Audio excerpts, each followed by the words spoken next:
The dusty Arizona wind carried screams that day, screams of a woman being sold like cattle, her identity hidden beneath a filthy burlap sack.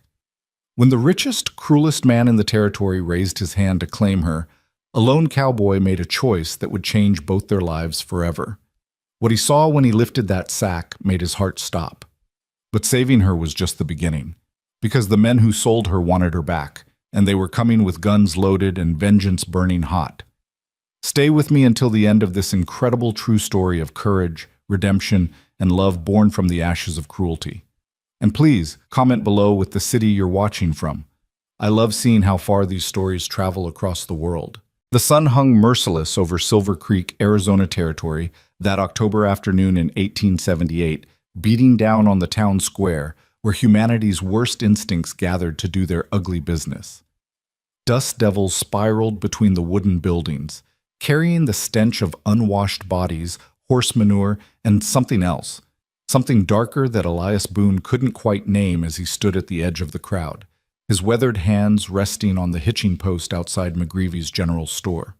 He'd come to town for supplies: salt pork, coffee, ammunition, the ordinary necessities that kept a man alive on a hardscrabble ranch 30 miles from civilization. He hadn't come for this. Nobody with any decency in their soul would come for this. But here it was, happening in broad daylight, sanctioned by a corrupt sheriff who stood picking his teeth on the jailhouse steps while human beings were paraded and sold like livestock in the town square. The auction, they called it, as if putting a proper name on evil made it respectable. Elias had heard about these gatherings, whispered about in saloons, mentioned in passing by travelers who'd seen too much of the territory's dark underbelly. The Red Scarf Gang had been raiding wagon trains along the California Trail for 2 years now, killing the men, taking whatever they wanted, and selling what was left to the highest bidder in towns where law wore a badge but carried no honor. Silver Creek had become one of those towns. Sheriff Briggs took his cut, the auctioneer got his percentage, and decent people looked the other way because speaking up meant becoming the next target. But Elias Boone had never been particularly good at looking away. He was 42 years old, tall and lean as a fence post, with gray threading through his dark hair and lines carved deep around his eyes from decades of squinting at the unforgiving Arizona sun. His hands were calloused, his boots worn, his clothes clean but patched. He looked like what he was, a man who'd worked hard for everything he had and expected nothing from anyone. The Double B Ranch, named for his parents Benjamin and Beatrice, sat in a valley carved by Willow Creek, blessed with water and a land that hoarded it jealously. He ran 100 head of cattle, 3 horses, and enough chickens to keep him in eggs. It wasn't much, but it was honest, and it was his. He'd been alone there for 2 years, since the fever took Margaret. He tried not to think about Margaret, but out here in this crowd, watching this obscenity unfold, he couldn't help but remember how she'd hated cruelty in all its forms, how she'd once walked 3 miles in the rain to bring medicine to a Pima family whose child was sick, despite her own father warning her that those people had their own ways. How she'd stood up to the previous sheriff when he tried to run a Mexican family out of town, her blue eyes blazing with righteous fury that made men twice her size back down. Margaret would have burned this whole town to the ground before she'd let this auction continue. The thought made his jaw tighten as the auctioneer, a rail-thin man named Cyrus Polk with a voice like a crow and morals to match, dragged the next lot onto the platform. "Gentlemen," Polk crowed, his stained vest straining across his narrow chest, "we have here a fine specimen, young, strong enough to work, and I'm told she's got some education too, for those of you looking for something more than field labor." The crowd laughed, a sound that made Elias's stomach turn. There were maybe 40 men gathered in the square, ranging from rough miners still dusty from their claims to well-dressed businessmen who'd probably tell their wives they were at a town council meeting. All of them complicit, all of them guilty. The woman stumbled as Polk shoved her toward center stage. She wore a dress that had once been fine. Elias could see that much, but was now torn and filthy, stained with rust-colored marks that he hoped was just dirt, but feared was blood. Her feet were bare, cut and bleeding, and her hands were bound with rough hemp rope that had worn grooves into her wrists. But it was the sack that made rage bloom hot and red behind Elias's eyes. They'd pulled a burlap feed sack over her head, tied it around her neck with twine, dehumanizing her completely. She couldn't see, could barely breathe through the rough fabric. She swayed on her feet, disoriented, and when she stumbled, nearly falling off the platform, the crowd laughed again. "Careful there, honey," someone shouted. "Save that falling for the bedroom." More laughter. Elias's hands curled into fists. He should leave. He knew that. This wasn't his business, wasn't his fight. He had a ranch to run, cattle that needed moving to winter pasture, a barn roof that wouldn't fix itself. Getting involved in something like this, something that had Sheriff Briggs's blessing and the Red Scarf Gang's backing, was a good way to end up face down in an arroyo with a bullet in his back. But his feet wouldn't move. Margaret's voice echoed in his memory. "Evil triumphs when good men do nothing, Elias." "Let's start the bidding at $50, Polk announced, grabbing the woman's arm and yanking her forward. She made a sound, not quite a scream, more like a wounded animal, and tried to pull away, but Polk's grip was iron. "50, called out a miner Elias didn't recognize. "60, came another voice. "75. That was Thomas Brennan, who owned the lumber mill and had buried 3 wives already. Town gossip said they'd all died of accidents, but nobody asked too many questions when you had money. The woman's shoulders shook. Even through the sack, Elias could see her trembling, could imagine the terror that must be coursing through her veins. She had no idea who was bidding on her, no idea what fate awaited, could only stand there blind and helpless, while men decided her future like she was a horse or a plow. $100! The new voice cut through the square like a knife, and the crowd parted slightly. Elias didn't need to see to know who it was.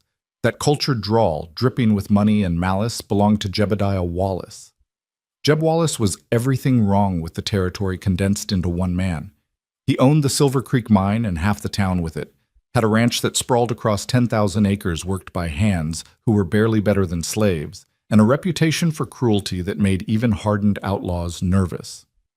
He was 35, handsome in a cold way, with slicked-back dark hair, expensive suits shipped from San Francisco, and eyes like chips of black ice. He'd had 3 wives in the 4 years since he'd arrived in the territory. 2 had disappeared without explanation. The third had been found at the bottom of a ravine, her neck broken. Tragic riding accident, the inquest had ruled, despite the bruises on her arms and the fact that she'd been terrified of horses. Nobody investigated Jeb Wallace. His money made sure of that. Now he stood at the front of the crowd, thumbs hooked in his vest pockets, a thin smile playing across his lips as he watched the woman shake on the platform. $100, he repeated, looking around as if daring anyone to challenge him. Going once? Twice? Elias found himself moving before his brain could catch up with his legs. He pushed through the crowd, ignoring the muttered complaints and angry glares, until he stood in clear view of the platform. $500. His voice rang clear and steady across the square. The crowd went silent, so quiet you could hear the wind rattling the loose boards on the saloon across the street. Polk's mouth fell open. Sheriff Briggs straightened from his lazy slouch, suddenly paying attention, and Jeb Wallace slowly turned, his black eyes fixing on Elias with an intensity that would have made a smart man reconsider. Elias had never claimed to be particularly smart about these things. "Did you say 500? Polk managed, his voice cracking slightly. "You heard me." "That's—" Polk swallowed, calculating quickly. His percentage of $500 was more than he usually made in a month. "That's a generous offer, Mr. Boone." Elias Boone.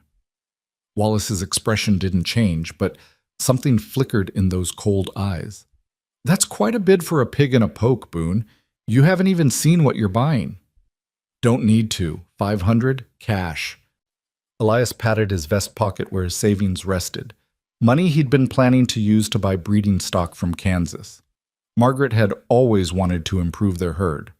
Well, she'd understand this expense better than anyone.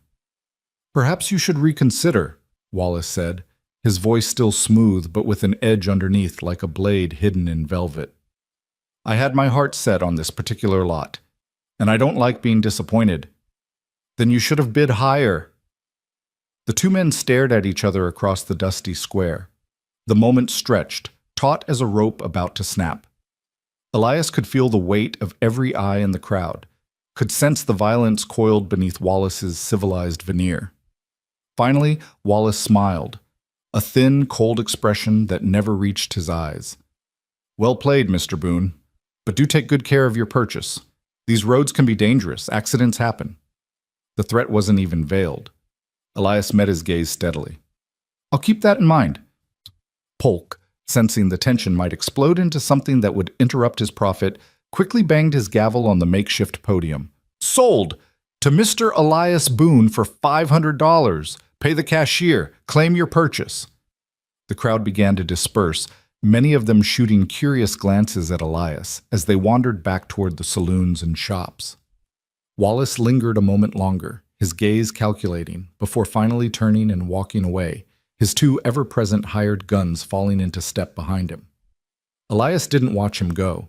He was already climbing onto the platform, fishing money from his vest pocket and handing it to the nervous clerk who served as Polk's cashier. The man counted it twice, bit two of the coins to verify they were real gold, then nodded and scurried away before he could get caught in whatever storm was brewing. Only then did Elias turn to the woman. She stood perfectly still, her whole body rigid with fear. He could hear her breathing, quick, shallow gasps muffled by the burlap. Up close he could see how young she was from the smoothness of her bound hands, probably not more than 23 or 24. Could see the cuts on her feet, the bruises on her arms, the way her dress had been torn at the shoulder. "Ma'am," he said softly, keeping his voice gentle despite the rage still burning in his gut. "My name is Elias Boone. I'm going to cut your hands free now, and then I'm going to remove that sack. I give you my word, I will not hurt you. Do you understand?" She nodded, just barely, a tiny movement that told him she'd heard but wasn't sure if she should believe. He pulled his knife from his belt, a good Bowie knife his father had given him, the handle worn smooth from decades of use, and carefully slid the blade between her wrists and the rope. The hemp parted with a whisper, and he heard her gasp as circulation returned to her hands. "Can you feel your fingers?" he asked. Another nod, and this time she flexed her hands, wincing at what must have been painful pins and needles. "Good. Now, I'm going to remove the sack. Close your eyes first. The sun will be bright. Ready?" He didn't wait for an answer. He reached up and carefully worked the twine loose from around her neck, taking care not to pull her hair, then gently lifted the burlap sack up and away, and stopped breathing. Time seemed to suspend itself the way it does in those rare moments when the universe decides to pay attention.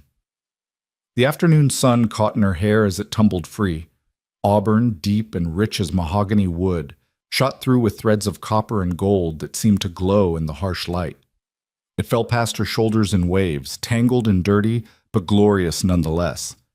But it was her face that made his heart forget how to beat. She was beautiful, not in the delicate porcelain way of the women in catalog pictures, but in a way that suggested strength and intelligence and depths that would take a lifetime to explore. High cheekbones dusted with freckles, a straight nose, lips pressed together in fear, but full and expressive. Dirt smudged her face, bruises marked her jaw and temple, but none of it could hide the light that lived in her features. And her eyes, God, her eyes. She opened them slowly, squinting against the sun as he'd warned, and Elias found himself looking into eyes the color of leaves in spring, green and alive and full of a spirit that all this horror hadn't managed to extinguish. They were red from crying, surrounded by shadows of exhaustion and trauma, but they held his gaze with an intensity that suggested she was seeing right down into his soul. "An angel," he whispered, the word escaping before he could stop it. She blinked, and he saw a flicker of confusion cross her face, quickly replaced by wariness. When she spoke, her voice was hoarse but educated, carrying the crisp pronunciation of the East Coast. "Are you going to hurt me?" The question hit him like a physical blow. That she even had to ask, that she'd been reduced to a state where that was her first concern, it made him want to hunt down every man in that Red Scarf gang and make them understand what they'd done. "Never," he said, and the word came out fiercer than he'd intended. He forced his voice softer. "Not a soul will touch you again. You have my word on that, and I'm a man who keeps his word." She studied his face, and he let her, standing perfectly still while those green eyes searched for any hint of deception. He didn't know what she saw, a worn-out rancher with gray in his hair and calluses on his hands, probably, but after a long moment, some of the tension left her shoulders. "Why?" she asked simply. Because it was the right thing to do. That man... She glanced toward where Wallace had stood and Elias saw fear flash across her face. He'll be angry. Let him. You don't understand. I heard them talking, the men who took me. They said Jeb Wallace always gets what he wants, that he kills anyone who crosses him. Then I guess I'll be the first exception to that rule. She shook her head, and tears suddenly spilled down her cheeks.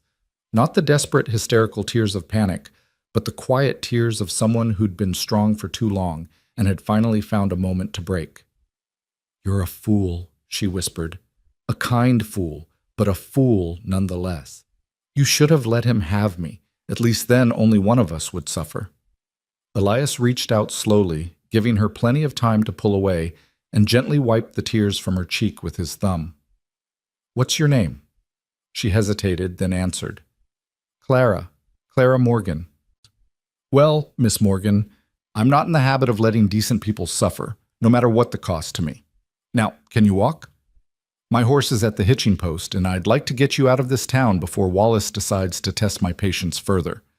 Clara looked down at her bleeding feet, then back up at him, and he saw something shift in her eyes. A decision being made, a choice to trust, however tentatively. I can walk, she said. But when she tried to step forward, her legs buckled. Elias caught her before she could fall, one arm around her waist, the other steadying her elbow. She weighed almost nothing.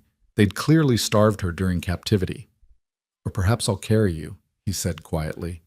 Before she could protest, he bent and lifted her into his arms.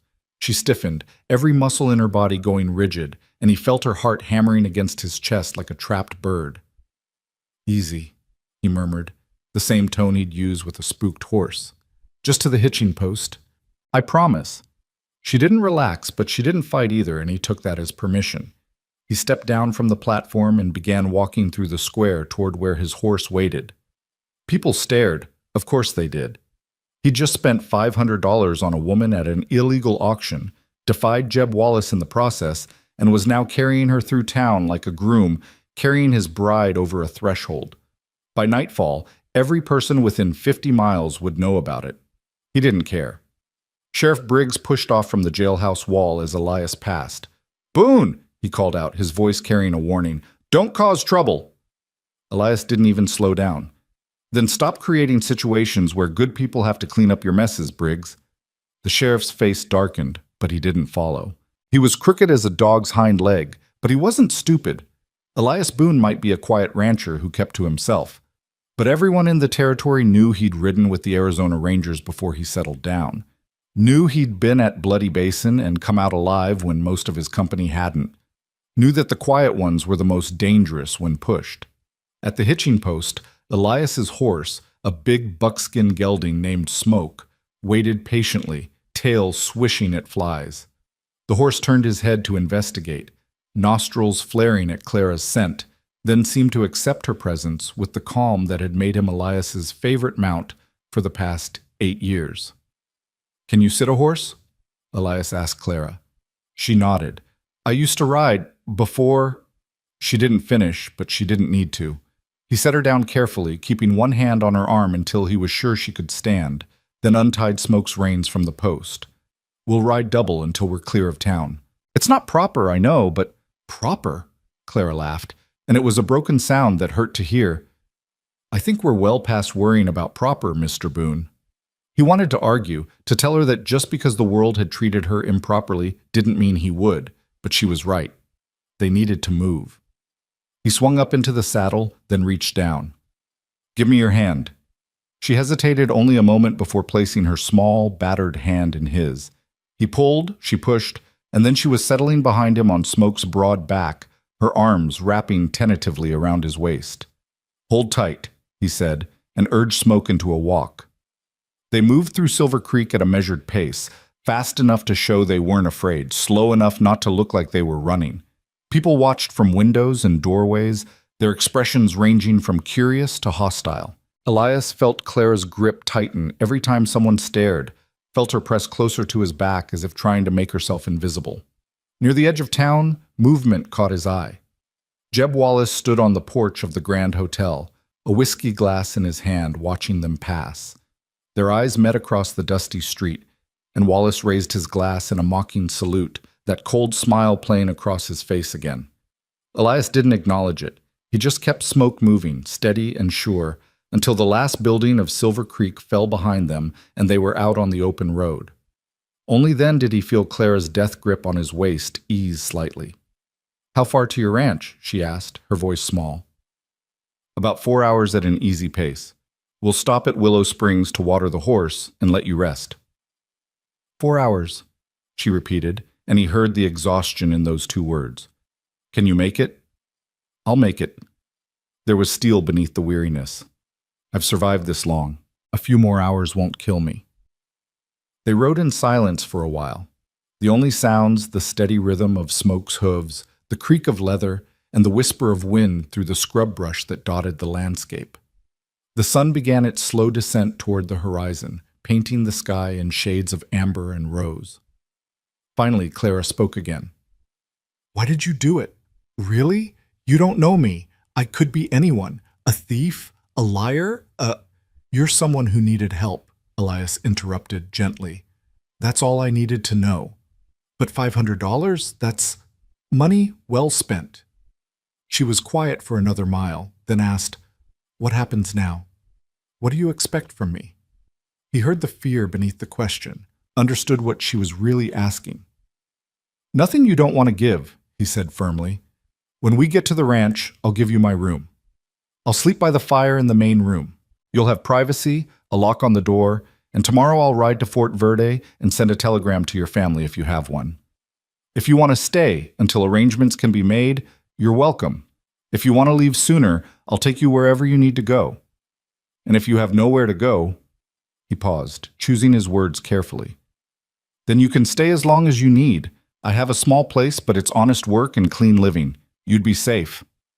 "Safe," she whispered, and the word seemed to break something inside her.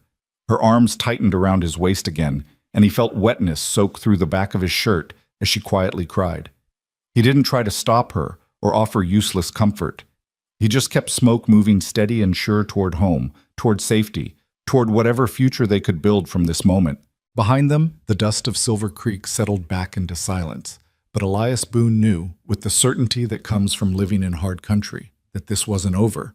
Men like Jeb Wallace didn't forgive slights to their pride, and money would only protect you for so long. But that was tomorrow's problem. Today, he'd done what Margaret would have wanted. He'd stood up when it mattered. He'd saved someone who couldn't save herself. And when he'd lifted that sack and seen Clara Morgan's face, her angel's face, something in his chest that had been frozen since Margaret died had shifted, cracked, and let in the smallest sliver of light. Not love. Not yet. But perhaps the possibility of it. Perhaps that was enough for now. The sun slipped lower. Shadows stretched long across the desert, and Elias Boone rode toward home with an angel holding tight to his back, and tomorrow's troubles waiting on the horizon like storm clouds gathering before rain. The sun had dipped below the mesa by the time Smoke's hooves found the narrow trail that led down into Willow Creek Valley. Clara had stopped crying an hour back, but she hadn't spoken either, and Elias could feel the exhaustion radiating from her body where it pressed against his back. She was holding on through sheer willpower now, her arms loose around his waist, her head occasionally drooping forward to rest between his shoulder blades before she'd jerk herself awake again.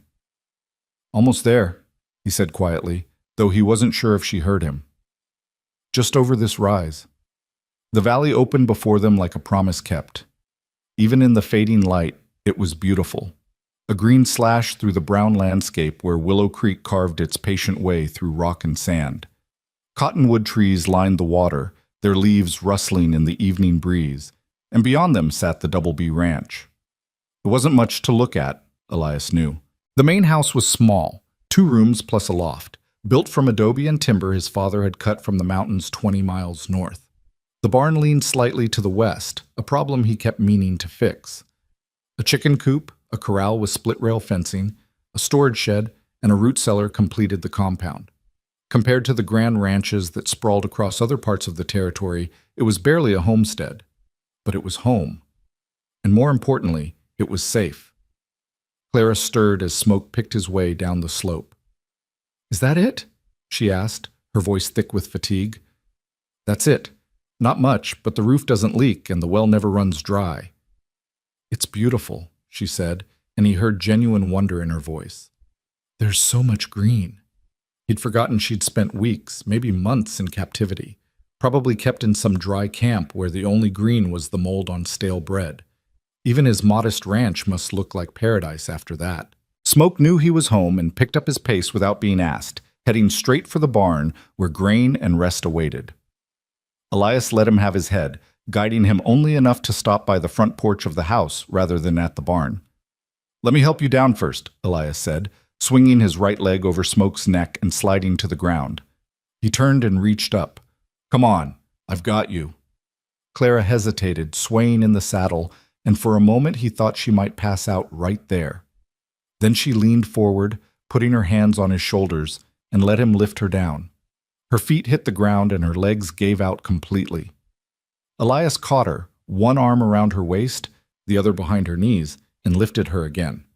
This time she didn't stiffen. She simply let her head fall against his chest, too exhausted to care any more about propriety or fear or anything except the desperate need to stop moving. I've got you, he repeated, and carried her up the 3 steps to the porch. The front door wasn't locked. It never was.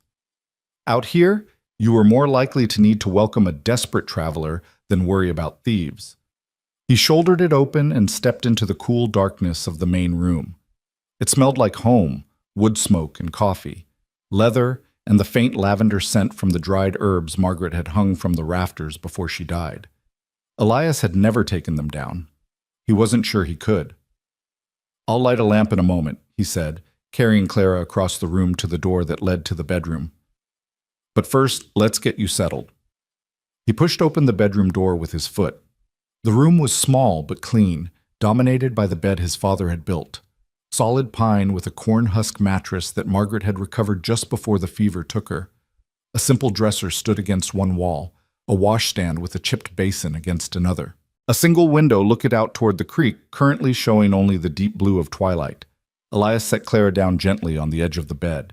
She swayed but managed to stay upright, her hands gripping the quilt to steady herself. I'll bring you water and something to eat, he said. There's clean clothes in the dresser. They were my sister-in-law's. She left them here when she and my brother moved to California 5 years back. Might be a little big on you, but they're clean and whole. Clara looked up at him, and even in the dim light he could see the confusion in her eyes. Your bedroom, she said. This is your room.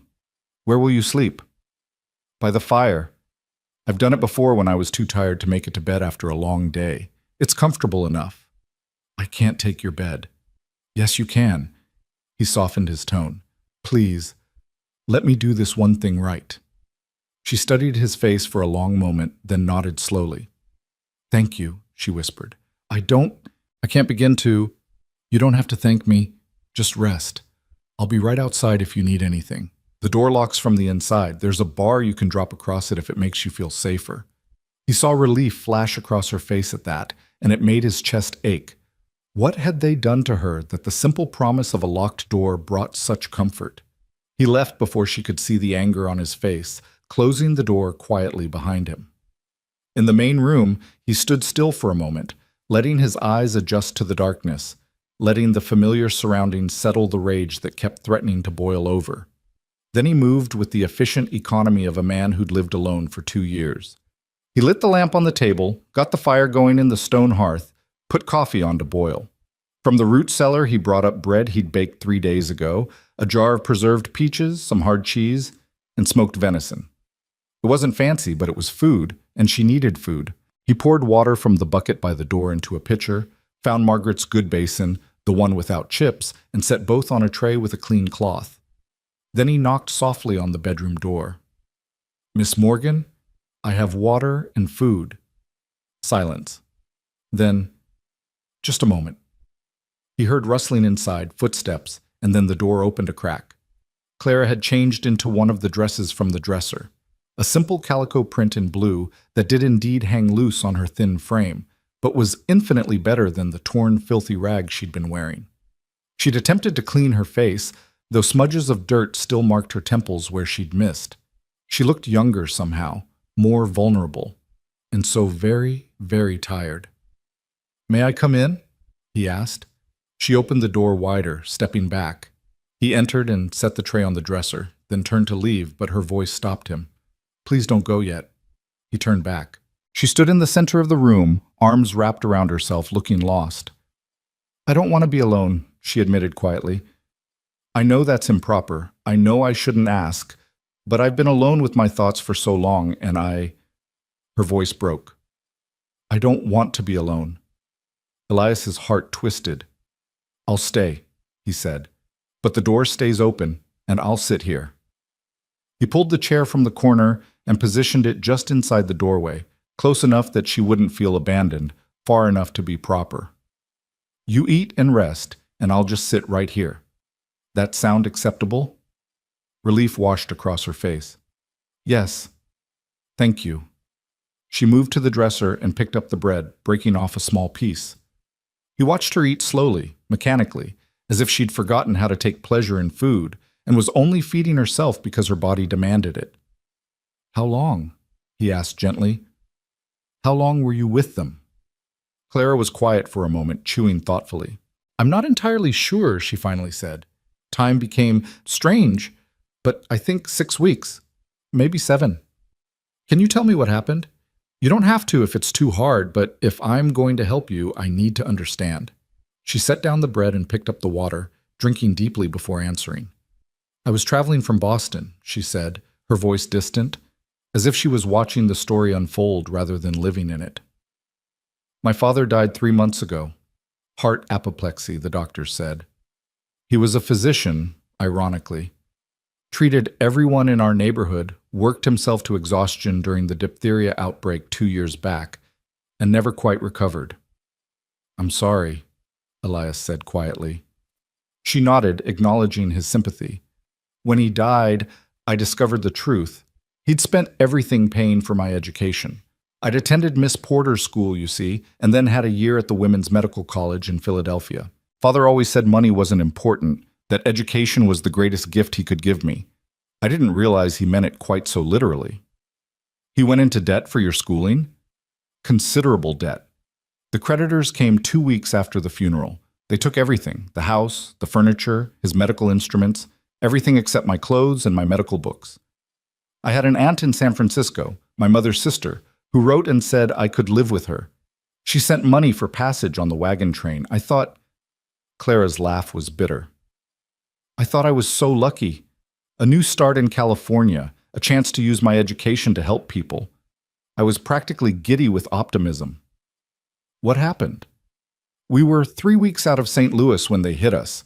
The Red Scarf Gang, though I didn't know that's what they were called until later. It was just before dawn. Most people were still sleeping. The guards tried to fight, but—" She closed her eyes, and Elias saw her hands begin to shake. "They killed them all. The wagon master, the guards, most of the men. They took the younger women and children. The older women, they—" Her voice dropped to a whisper. "They didn't let them live." "Jesus," Elias breathed. "There were 5 of us they kept. 3 women and 2 girls, sisters. Couldn't have been more than 12 and 14. They tied us up, threw us in a wagon, and drove for days. We stopped at different places, camps, towns, places where law was just a word people used but didn't mean. They sold the little girls first." Tears slipped down her cheeks. "I tried to stop it. I fought them, screamed that it was wrong, that those were children. One of the men, the leader, I think, with a red bandana across his face, he hit me so hard I saw stars, told me the next time I caused trouble, he'd cut out my tongue." Elias's jaw clenched so hard his teeth ached. "Did he hurt you? Did any of them—" "No," Claire said quickly. "Not like that. They said I was worth more intact, that men paid better for innocence." She practically spat the last word. "As if innocence could survive what I witnessed, what I lived through." "But you did survive," Elias said firmly. "You're here. You're safe now." "Am I?" She looked at him with those haunted green eyes. "That man today, Wallace. You don't know what men like him are capable of." "Actually, I do." Elias leaned forward, resting his elbows on his knees. I've known men like Jeb Wallace my whole life. Rich, powerful, used to getting their way and crushing anyone who opposes them. But here's the thing they never understand. Money doesn't make you bulletproof. Power doesn't make you invincible. And there's always someone who won't bow down, no matter how much you threaten them. And that someone is you? If it needs to be. She studied him for a long moment, her expression unreadable. You're either very brave or very foolish, Mr. Boone. Most likely both, Miss Morgan. A ghost of a smile touched her lips. The first real expression of anything other than fear or pain he'd seen from her. It transformed her face, made her look younger, more like the woman she must have been before the world had showed her its cruelest edges. Please, she said, call me Clara. After everything, formality seems ridiculous. Only if you call me Elias. Elias, she repeated, testing the name. It's old-fashioned. My mother liked the Bible. Elijah was taken, so she settled for Elias. It suits you. She picked up the bread again, taking a larger bite this time. Strong, steady, reliable. That's the most excitement anyone's attributed to my name in 42 years. This time her smile was more genuine. I suspect there's more excitement in you than you let on, Elias Boone. You did just outbid the richest man in the territory and threaten him in front of half the town. I didn't threaten him. I just made it clear I wasn't afraid of him. That's the same thing to men like Wallace. She finished the bread and started on the cheese. Color was beginning to return to her cheeks, and her hands had stopped shaking quite so badly. You should know, before they brought me to Silver Creek, I heard the men talking. The Red Scarf Gang has a base camp somewhere in the Superstition Mountains. There are at least 20 of them, maybe more, and they have an arrangement with Wallace. He gives them money and information about wagon trains. They give him first pick of whatever they take. Elias felt cold fury settle in his gut. How long has this been going on? I don't know, but from the way they talked about it, it's not new. They've hit dozens of wagon trains, sold hundreds of people. She set down the cheese, suddenly looking ill. And nobody stops them because Wallace owns the sheriff and half the territorial government. Not for long, Elias said grimly. Elias found us sons. Fort Verde has a telegraph. I can contact the marshal's office in Tucson, the governor in Prescott. Hell, I can contact the War Department in Washington if I have to. They'll kill you before you can send a message. They can try. Clara shook her head, fresh tears welling in her eyes. Why are you doing this? You don't know me. You owe me nothing. You could have walked away in that town square, kept your money, kept your safety. Why risk everything for a stranger? Elias was quiet for a moment, trying to find words for something he didn't entirely understand himself. 2 years ago, he finally said, my wife died of fever. Margaret. She was... He paused, his throat tight. She was the best person I ever knew. Kind, brave, stubborn as a mule when she believed in something. She spent her life standing up for people who couldn't stand up for themselves. When she got sick, when I knew she wasn't going to make it, she made me promise something. What? She made me promise I wouldn't let her death turn me bitter, that I wouldn't give up on people just because the world had taken her away. She said, he had to stop, had to breathe through the memory. She said the world needs good people to stay good, even when it's hard, especially when it's hard. Clara's eyes were soft with sympathy. She sounds like she was remarkable. She was. And when I saw you standing on that platform today, with that sack over your head, being sold like you were nothing, he met her gaze. I heard Margaret's voice clear as day, asking me what kind of man I wanted to be. And I realized I couldn't walk away. Not from you. Not from what was right. So I didn't. Silence filled the room, broken only by the crackle of the fire in the other room and the distant sound of coyotes calling to each other across the valley. Clara wiped her eyes with the back of her hand, then did something Elias didn't expect. She laughed. It wasn't a happy laugh, more like the sound of someone who'd been holding tension for so long that it had to escape somehow. But it was genuine. Your wife would have liked me, I think, Clara said. I've never been very good at accepting the way things are when they're wrong. My father used to say I had too much spine and not enough sense. Sounds like you come by your stubbornness honestly. Apparently we have that in common. She finished the cheese and moved on to the preserved peaches, eating more naturally now. What happens tomorrow, Elias? Truly? Tomorrow I ride to Fort Verde. I send those telegrams. I let people know what's happening in Silver Creek. Then I come back here and we figure out the next step. And if Wallace comes before you return? He won't. Elias said it with more confidence than he felt. He's too smart to make a move that fast. He'll wait, plan, try to find a way to get to you without implicating himself. That gives us time. Time for what? Time to make sure you're safe. Time to contact your aunt in San Francisco, see if she can still take you in. Time to... He hesitated. Time to teach you how to use a gun, if you're willing to learn.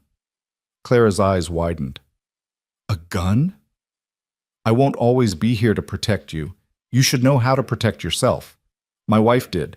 Margaret could shoot better than half the men in this territory. Saved my life once when a rattlesnake struck at me and she put a bullet through its head from 20 feet away. I've never even held a gun. Then it's time you learned. He stood up, stretching muscles that had been still too long.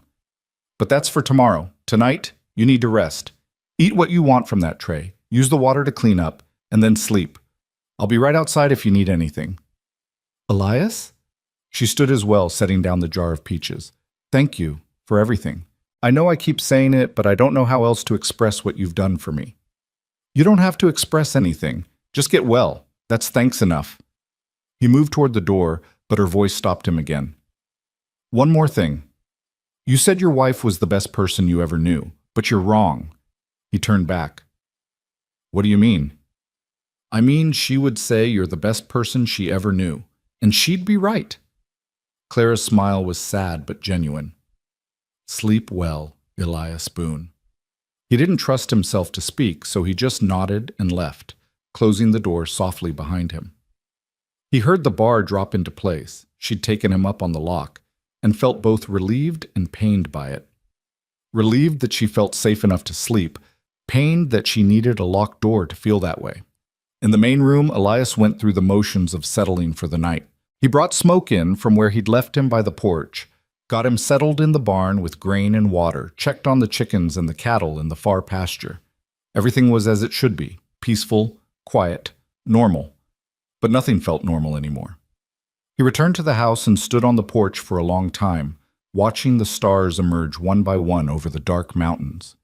Somewhere out there, the Red Scarf Gang was camped, probably celebrating another successful sale. Somewhere out there, Jeb Wallace was plotting his revenge. And somewhere out there, other Clara Morgans were suffering, waiting for someone to help them. For the first time since Margaret's death, Elias felt the stirring of something beyond simple survival. Purpose. Direction. A reason to be more than just a man going through the motions of living. He went back inside, banking the fire and rolling out his bedroll near the hearth. He didn't bother undressing. He wanted to be ready if trouble came in the night. He lay down, his rifle within easy reach, and stared at the ceiling beams Margaret had helped him raise all those years ago. I hope I did right by her, he whispered into the darkness. I hope this is what you meant. The fire crackled softly. Outside an owl called, and from the bedroom came no sound at all. Clara Morgan was finally, blessedly, sleeping without fear. Elias closed his eyes and tried to do the same. He woke 3 times in the night, once when a branch scraped against the window, once when Smoke whinnied in the barn, and once when he thought he heard crying from the bedroom. But each time he listened at her door, there was only silence, and he didn't want to disturb her rest by knocking. Dawn came slowly, painting the sky in shades of pink and gold. Elias was up before the sun, as was his habit, starting coffee and mixing biscuits from the last of his flour. He'd need to make a trip to town for supplies soon. Another thing to add to the growing list of concerns. He was just pulling the biscuits from the Dutch oven when he heard movement from the bedroom. The bar lifted, the door opened, and Clara emerged. She looked better after a night's sleep. The shadows under her eyes had faded somewhat, and there was color in her cheeks. She'd braided her auburn hair back from her face, revealing the full extent of the bruises on her temple and jaw. In the morning light, they looked worse than they had the night before, purple and yellow marks that made Elias's blood boil. Good morning, she said hesitantly. I hope I didn't oversleep. Not at all. I'm usually up before dawn. Ranching habit. There's coffee if you want it, and biscuits. They're not fancy, but they're hot. They smell wonderful. She moved to the table, accepting the cup of coffee he poured for her. She wrapped both hands around it, breathing in the steam. I can't remember the last time I had real coffee. They gave us... She paused, her expression darkening. It doesn't matter what they gave us. This is perfect. They ate in companionable silence for a few minutes. Then Clara asked, "What time are you leaving for Fort Verde?" "Soon as I finish eating and get smoke saddled. It's a hard ride. I won't be back until late afternoon at the earliest. Will you be all right here alone?" She met his eyes steadily. "I survived 6 weeks with the Red Scarf Gang. I think I can manage a few hours alone in a safe house." "Fair point." He finished his biscuit and stood. "I'm leaving you my spare rifle. It's on the mantel. It's loaded, and there's extra ammunition in the top drawer of the dresser in the main room. If anyone comes and you don't recognize them, don't answer the door. If they try to force their way in, shoot first and ask questions later." "That seems extreme." "Miss Clara, after yesterday, extreme is just prudent." He strapped on his gun belt, checking the Colt revolver he'd carried since his Ranger days. "I'll be back as soon as I can. Bar the door after I leave and don't open it for anyone but me." "How will I know it's you?" "Good question." He thought for a moment. "I'll knock 3 times, pause, then twice more. That's how my brother and I used to signal each other when we were kids sneaking out at night. Nobody else would know it. 3 times, pause, twice more. Got it." He gathered his hat and coat, then paused at the door. "Clara, about that gun. I remember. Shoot first, questions later." She tried to smile, but it didn't quite reach her eyes. "Don't worry about me, Elias. I'm stronger than I look." "I know you are. I saw that yesterday." He opened the door, then turned back one last time. "Lock this behind me." "I will. Be safe." He stepped out into the cool morning air and didn't look back, though he wanted to. He heard the bar drop into place as he descended the steps, and only then did he allow himself to breathe easier. She'd be fine. She had to be. The ride to Fort Verde took 3 hours at a pace that had smoke blowing hard. The fort sat at the junction of the East Verde River and Beaver Creek, a collection of adobe buildings that housed 2 companies of cavalry and served as one of the few outposts of federal authority in the territory. Elias knew the commander, Captain George Randall, from his Ranger days. Randall was a career soldier, a West Point man who'd fought at Antietam and had the scars to prove it. More importantly, he was honest, a rarity in the territory where money could buy almost any man's loyalty. The captain's office was in the largest building on the parade ground. Elias found him bent over maps, planning patrol routes with his lieutenant. "Captain Randall?" The captain looked up, and recognition flickered across his weathered face. "Elias Boone. Haven't seen you in near 2 years. Heard about Margaret. I'm sorry." "Thank you, sir." Elias removed his hat. "I need your help, official help." Randall dismissed his lieutenant with a wave and gestured to a chair. "Talk to me." Elias told him everything: the auction in Silver Creek, the Red Scarf Gang's operation, Wallace's involvement, Clara's story. He spoke plainly, without embellishment, letting the facts stand for themselves. When he finished, Randall was quiet for a long moment, his expression grim. "I've heard rumors about Silver Creek," he finally said. "Nothing concrete, nothing I could act on without starting a war with the territorial government. Wallace has friends in high places." "Higher than Washington?" "What are you suggesting?" "I'm suggesting you send a telegram to the marshal's office in Tucson, another to the governor, and a third to the Bureau of Indian Affairs, since some of those wagon trains have been carrying goods meant for the reservations.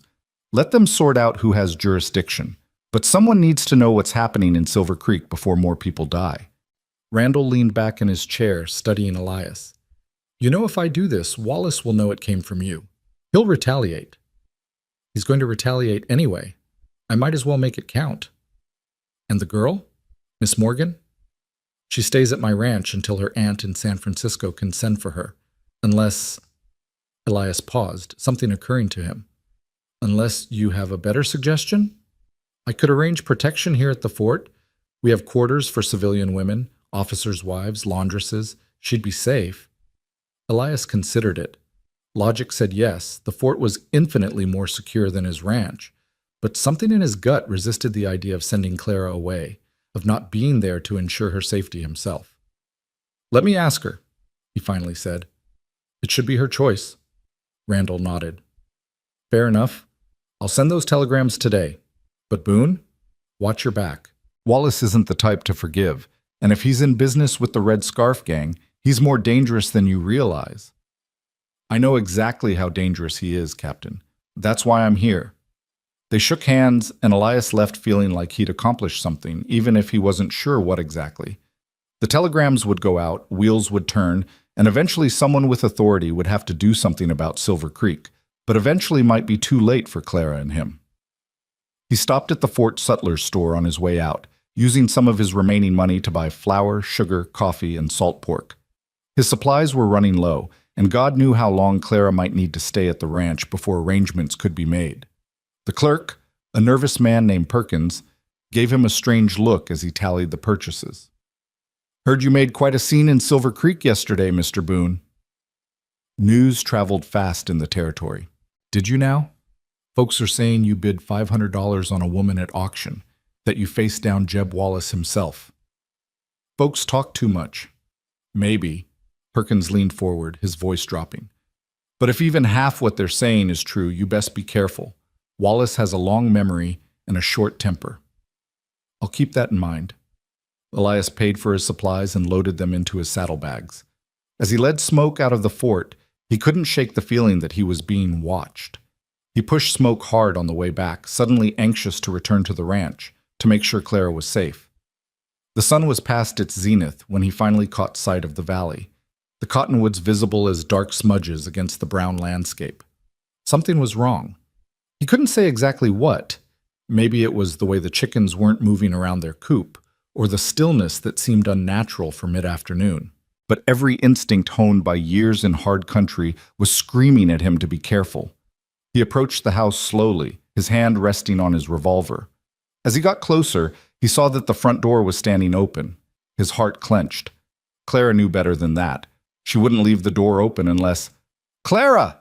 He vaulted from Smoke's back and took the porch steps 2 at a time, bursting through the door with his gun drawn. The main room was empty but showed signs of a struggle. The table was overturned, broken crockery littered the floor. And on the wall, written in what looked like charcoal, was a message. Wallace always gets what he wants. Clara! Elias shouted again, racing to the bedroom. Empty. The bed was made, her borrowed clothes still hanging on pegs, but she was gone. He searched the barn, the root cellar, the corral. Nothing.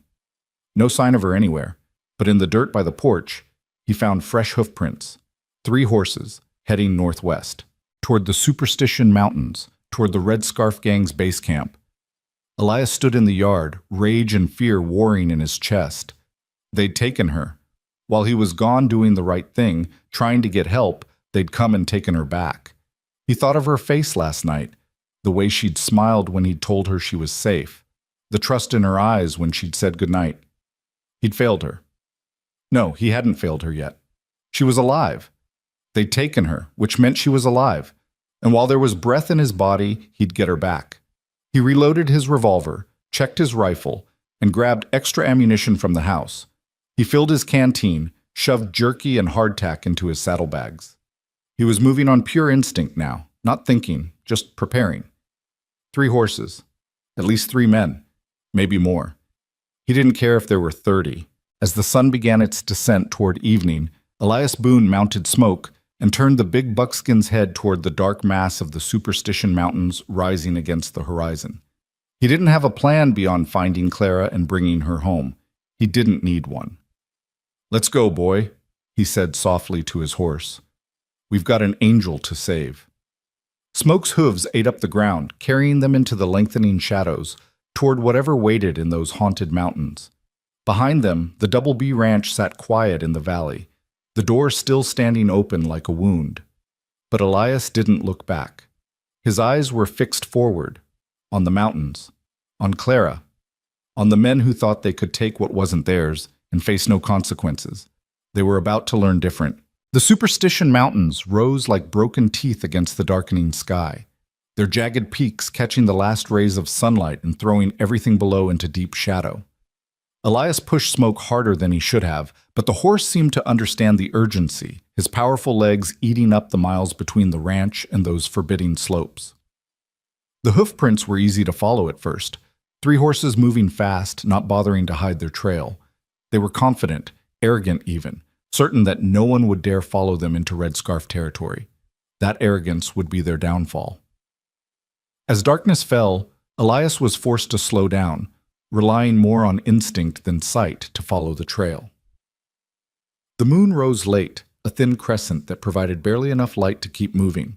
He knew these foothills, had hunted deer and elk through them in better times, but the deeper canyons of the superstitions were unfamiliar territory, a maze of rock and shadow where men could disappear forever. Around midnight he found their first camp. The ashes were still warm, and Smoke's nostrils flared at the scent of other horses. They'd stopped here, probably to rest and water their mounts. Elias dismounted and studied the ground by the dying firelight, reading the story written in disturbed dirt and broken branches. 3 men, as he'd thought. And Clara. He found the impression of smaller boots, the marks where she'd sat heavily as if pushed, and something that made his blood run cold, dark spots on a rock that could only be blood. He touched one spot, felt it still slightly damp, and forced himself to breathe through the rage. She was hurt, but she was alive. They wouldn't have bothered bringing her all this way just to kill her. Wallace wanted her back for a reason, and that reason would keep her breathing until Elias could reach her. He remounted and pushed on, following the trail as it climbed higher into the mountains. The path grew treacherous, winding through narrow defiles where one misstep would send horse and rider tumbling down rocky slopes. Smoke picked his way carefully, trusting Elias's guidance even when the way seemed impossible. Dawn found them high in the mountains, and with the light came a discovery, smoke rising from a canyon about 2 miles ahead. Not the thin smoke of a campfire, but the heavier smoke of a permanent camp, multiple fires burning. The Red Scarf Gang's base. Elias found a protected spot among the rocks where Smoke could rest and graze on the sparse grass that grew in the shadows. He loosened the cinch, gave the horse water from his hat, and spent a few minutes rubbing down his legs. They'd covered nearly 40 miles in less than a day, and Smoke had given everything he had. "You did good, boy," Elias murmured, scratching the horse's favorite spot behind his ears. "Now you rest. I'll be back." He checked his weapons one more time, revolver loaded, rifle ready, knife sharp. Then he began the careful descent toward the canyon, moving from rock to rock, using every bit of cover the rough terrain provided. As he got closer, he could hear voices, the rough laughter of men who felt safe in their stronghold. The canyon opened into a natural amphitheater, protected on 3 sides by sheer rock walls that would be nearly impossible to scale. A small creek ran through the center, providing water, and scattered across the canyon floor were a dozen rough shelters, lean-tos and tents that spoke of semi-permanent occupation. Elias counted at least 15 men moving around the camp, maybe more in the shelters. The odds were suicide, but he hadn't come this far to turn back now. He needed a plan. Charging in with guns blazing would get Clara killed and accomplish nothing. He had to be smart, had to find her first, assess the situation, look for an opportunity. The sun climbed higher, heat radiating off the rocks around him. Elias waited, watched, and learned the rhythm of the camp. Men came and went from the shelters, guards changed position around the perimeter, and gradually he began to identify the leadership structure. There were the common thugs, the muscle who did what they were told. Then there were the lieutenants, harder men who carried themselves with authority. And finally, in the largest tent at the back of the canyon, the leader. He saw him emerge around mid-morning, a tall man with a red bandana tied around his neck, dark hair shot through with gray, a scar running from his left temple to his jaw. He moved with the confidence of someone who'd killed often and slept well afterward. But Elias didn't see Clara. He spent the next 2 hours searching every angle he could find, studying every shelter, watching every movement. Finally, his patience was rewarded. 2 men emerged from a small tent near the creek, and between them, roughly dragging her forward, was Clara. Even from a distance, Elias could see the new bruises on her face, the way she favored her left side, the defiance still burning in her eyes despite everything. They tied her hands again, and one of the men held a rope attached to her bound wrists like she was a dog on a leash. The leader emerged from his tent and approached. Elias couldn't hear the words, but he could read the body language. Clara stood straight despite her obvious pain, her chin lifted, refusing to cower. The leader circled her like a predator examining prey, then grabbed her face roughly, forcing her to look at him. She spat at him. The crack of his hand across her face echoed up to where Elias crouched, and he had to physically restrain himself from charging down there immediately. The leader said something that made his men laugh, then shoved Clara toward the creek. She stumbled but didn't fall, and when one of the guards reached to steady her mockingly, she jerked away from his touch. "That's my girl," Elias thought with fierce pride. "Don't let them break you." They took her to a large post that had been driven into the ground near the creek, probably used for tethering horses, and tied her to it, leaving her in the full sun. It was a deliberate cruelty, exposing her to the brutal Arizona heat without shelter or water. The leader spoke to his guards, pointing at Clara and then at the canyon entrance. The message was clear. They were using her as bait, expecting someone to come for her, expecting Elias. Good. Let them expect it.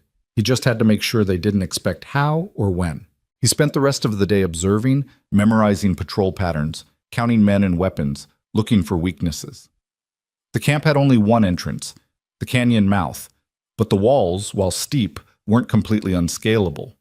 There was a section on the eastern side where rockfall had created a kind of rough staircase. Difficult, dangerous, but possible. As the sun began to set, painting the canyon in shades of orange and gold, Elias made his decision.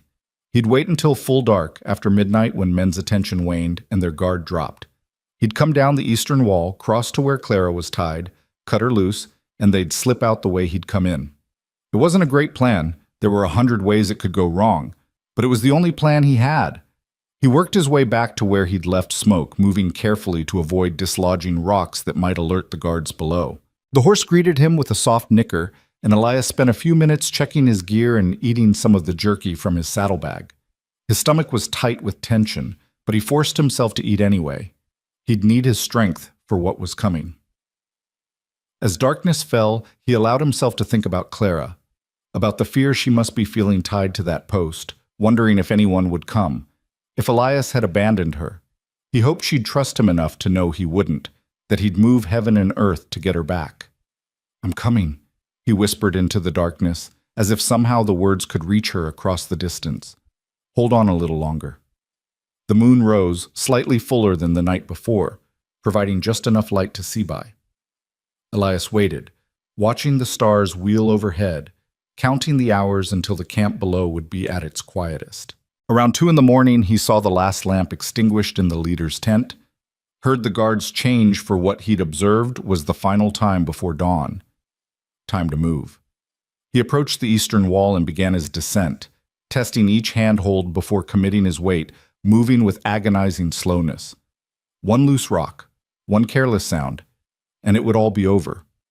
The rough stone cut his hands, and he could feel blood making his grip slippery, but he kept moving, down and down, until finally his boots touched the canyon floor. He froze, listening. Snoring came from several of the shelters, and one of the guards was humming tunelessly to himself near the canyon entrance. The creek burbled over stones, and somewhere an owl called. Normal sounds? No alarm. Elias drew his knife and began working his way toward where Clara was tied. The post was about 50 yards from his position, visible as a dark shape against the slightly lighter sky. He moved from shadow to shadow, using every bit of cover, barely breathing. He was 20 yards away when Clara lifted her head. She'd been slumped against the post, and for a heart-stopping moment, he'd thought she was unconscious, or worse. But she straightened, and even in the darkness, he could see her eyes widen as she spotted him. She opened her mouth, to warn him or call out. He wasn't sure, but he pressed a finger to his lips in the universal gesture for silence. She nodded, understanding, and he saw relief flood her features even as tears began to slip down her cheeks. 10 yards. 5. He was almost there when a voice shattered the silence. "I was wondering when you'd show up, Mr. Boone." Elias spun, bringing his knife up, but it was too late. Lamps blazed to life all around the canyon, and suddenly he could see at least a dozen men emerging from the shadows, all of them armed, all of them pointed at him. The leader stepped forward, his red bandana vivid in the lamplight, a smile playing across his scarred face. "You're predictable. Wallace said you'd come alone. Said you were the hero type who couldn't resist playing savior. He was right." Elias didn't lower his knife. "Let her go. Your quarrel is with me." "Oh, I have no quarrel with you at all, Mr. Boone.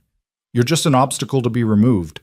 But the girl—" The leader walked toward Clara, running a finger down her cheek while she glared at him with undisguised hatred. "The girl is worth a lot of money. Wallace paid us handsomely to bring her back, but I'm thinking maybe we can get more by selling her to someone else. Start a bidding war, as it were. You'll have to go through me first. I was counting on that."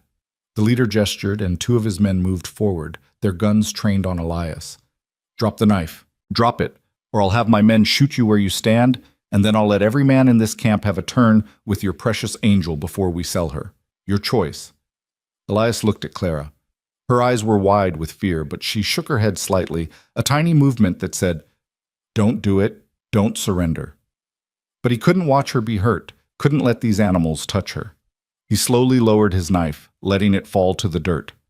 "Good choice." The leader nodded, and the two men grabbed Elias, forcing his arms behind his back and binding his wrists with rough rope. "Bring him over here. I want him to watch." They dragged Elias to the post and forced him to his knees next to Clara. Up close, he could see the full extent of what they'd done to her. Her lip was split and swollen. Her left eye was starting to purple, and she had rope burns on her wrist that looked infected. "I'm sorry," he whispered. "I'm so sorry." "Don't be," she whispered back, her voice fierce despite her condition. "You came. That's more than anyone else would have done." How touching. The leader crouched down in front of them, his eyes cold and dead. A romance born at an auction. "Wallace will be pleased to know true love still exists, right before I crush it out of existence." "Wallace is using you," Elias said, trying to buy time, trying to think of some way out of this. "He'll turn on you the moment it's convenient. Men like him always do." "Perhaps, but right now he's paying well, and that's all that matters." The leader stood, brushing dirt from his knees. "Tie him to the post with her. At dawn, we'll send a message to Wallace, see if he wants to come collect them both, or if I should just kill the cowboy and keep the girl. Either way, it'll be entertaining." The guards untied Clara from the post and retied both of them together, back to back against the thick wood. The ropes were tight enough to cut into Elias's skin, and he felt Clara gasp as they cinched them brutally tight. "Try to sleep," the leader mocked. "You've got a few hours until dawn, and then the real fun begins." He walked away, taking most of the men with him. Two guards remained, sitting by a nearby fire, their rifles across their laps. They didn't look particularly alert. Clearly they didn't consider two bound prisoners much of a threat, but they were there, watchful enough. "Are you hurt badly?" Elias asked Clara quietly, keeping his voice low enough that the guards wouldn't hear. "I'll live. My ribs are bruised, maybe cracked, and I think I pulled something in my shoulder, but nothing's broken." She paused. They didn't do what you're thinking. Wallace gave orders that I was to be kept intact for him. It's the only thing that saved me." Relief flooded through him. "Thank God." "Don't thank him yet. We're not exactly in a good position." "I know. I'm working on it." "Working on what?" "We're tied to a post with armed guards and surrounded by at least 15 armed men. Even if we could get free, where would we go? How would we escape?" "I don't know yet," Elias admitted, "but I'll figure something out." "You're insane." That's been suggested before. Despite everything, he heard Clara laugh, a small, breathless sound that spoke of hysteria held barely in check. "Do you know what the worst part is?" she asked. "What?" "For one day, one single day, I felt safe. I slept without nightmares. I woke up in a real bed in a real house with a good man protecting me. One day of peace after weeks of hell. And now it's gone, and I don't think I can survive going through this again. I just don't think I'm strong enough." "You are." Elias wished he could turn around, wished he could see her face, hold her. "You're the strongest person I've ever met, Clara Morgan. You survived the initial attack, survived weeks of captivity, stood up to these animals even when they beat you. You spat in that bastard's face today. That takes more courage than most men will show in a lifetime. Courage or stupidity? Both, probably. But I'll take brave and foolish over cowardly and smart any day. She was quiet for a moment, and he felt her shoulders shake against his back. "Why did you come?" she finally asked, her voice thick with tears. "You had to know it was a trap. Why risk your life for me?" "Because leaving you here wasn't an option." "That's not an answer." He took a breath, and the words came from somewhere deep inside, a place he'd kept locked since Margaret died. "Because when I lifted that sack and saw your face, something in me woke up. Something I thought died with my wife, and I couldn't let that light go out again." Clara's breath hitched. "Elias, I know it's not proper. I know we barely know each other, and Lord knows this is the worst possible time to be saying this, but if we're going to die at dawn, I wanted you to know. You're not just someone I saved. You're someone I—" He struggled to find the right words. "You're someone who matters." The silence stretched between them, filled with all the things they couldn't say, all the possibilities that would never be if the sun rose and found them still bound to this post. Then Clara spoke, her voice soft but clear. "I don't want to die." "You won't. I promise you won't." "You can't promise that. Watch me." He started working his wrists against the rope, ignoring the pain as it dug into his skin, searching for any give, any weakness. The rope was hemp, thick and strong, but all rope had weaknesses. He just had to find it. Hours passed. The guards by the fire dozed, their vigilance waning as the night deepened. Elias kept working the rope, feeling it gradually begin to loosen as his blood made it slippery. Behind him, Clara had grown quiet, her breathing shallow and pained. "Talk to me," he said softly. "Tell me about Boston. Tell me about your life before." "Why?" "Because I want to know. Because if we get out of this, when we get out of this, I want to know everything about you." She was quiet for so long he thought she wouldn't answer. Then she began to speak, her voice distant, remembering. "Our house was on Beacon Hill, narrow and tall, with a blue door my mother loved. She died when I was 8, cholera, and after that it was just Father and me. He was brilliant, everyone said so, but he never cared about money or status. He cared about healing people, especially the ones who couldn't pay." Sounds like a good man. "He was the best man. He used to take me on his rounds, let me help him mix medications, taught me to read medical texts when other girls my age were learning embroidery. He said I had a gift for healing, that I could see what others missed. I wanted to be like him, wanted to help people the way he did. You still can. Not from here, not tied to a post waiting to be sold like cattle." "Yes, even from here." Elias felt the rope give a little more. "You survived, Clara. You're still fighting. That matters. That's healing yourself, and that's the first step. Are you always this optimistic in the face of certain death?" "I prefer to think of it as determined rather than optimistic." She laughed again, and this time it sounded more genuine. "You're an odd man, Elias Boone." "So I've been told." The eastern sky was just beginning to lighten, the stars fading one by one, when Elias finally felt the rope loosen enough that he could slip one hand free. The skin was raw and bleeding, but his hand was free. He waited, barely breathing, but the guards didn't notice. They were both asleep now, their rifles slipping from their laps. Working quickly and quietly, Elias untied the rest of the rope binding them to the post, then reached around to start on Clara's bonds. "When I get you free," he whispered, "we're going to move very slowly and very quietly toward the eastern wall. Can you climb?" "I don't know. My ribs." "You'll climb. You have to. It's the only way out." He got her hands free, then helped her work the circulation back into her fingers. She bit back a gasp as the blood flow returned, tears streaming down her face from the pain. "Can you stand?" he asked. She nodded, and together they rose, moving like ancient people, every muscle screaming protest. The guards continued to sleep, and the rest of the camp was silent. Dawn was perhaps 20 minutes away. They had to move now. They'd taken 3 steps toward the wall when a shout split the air. "They're loose! They're loose!" One of the guards had woken up, was scrambling for his rifle. Elias didn't think, didn't hesitate. He lunged forward, grabbed the rifle before the guard could bring it to bear, and slammed the stock into the man's face.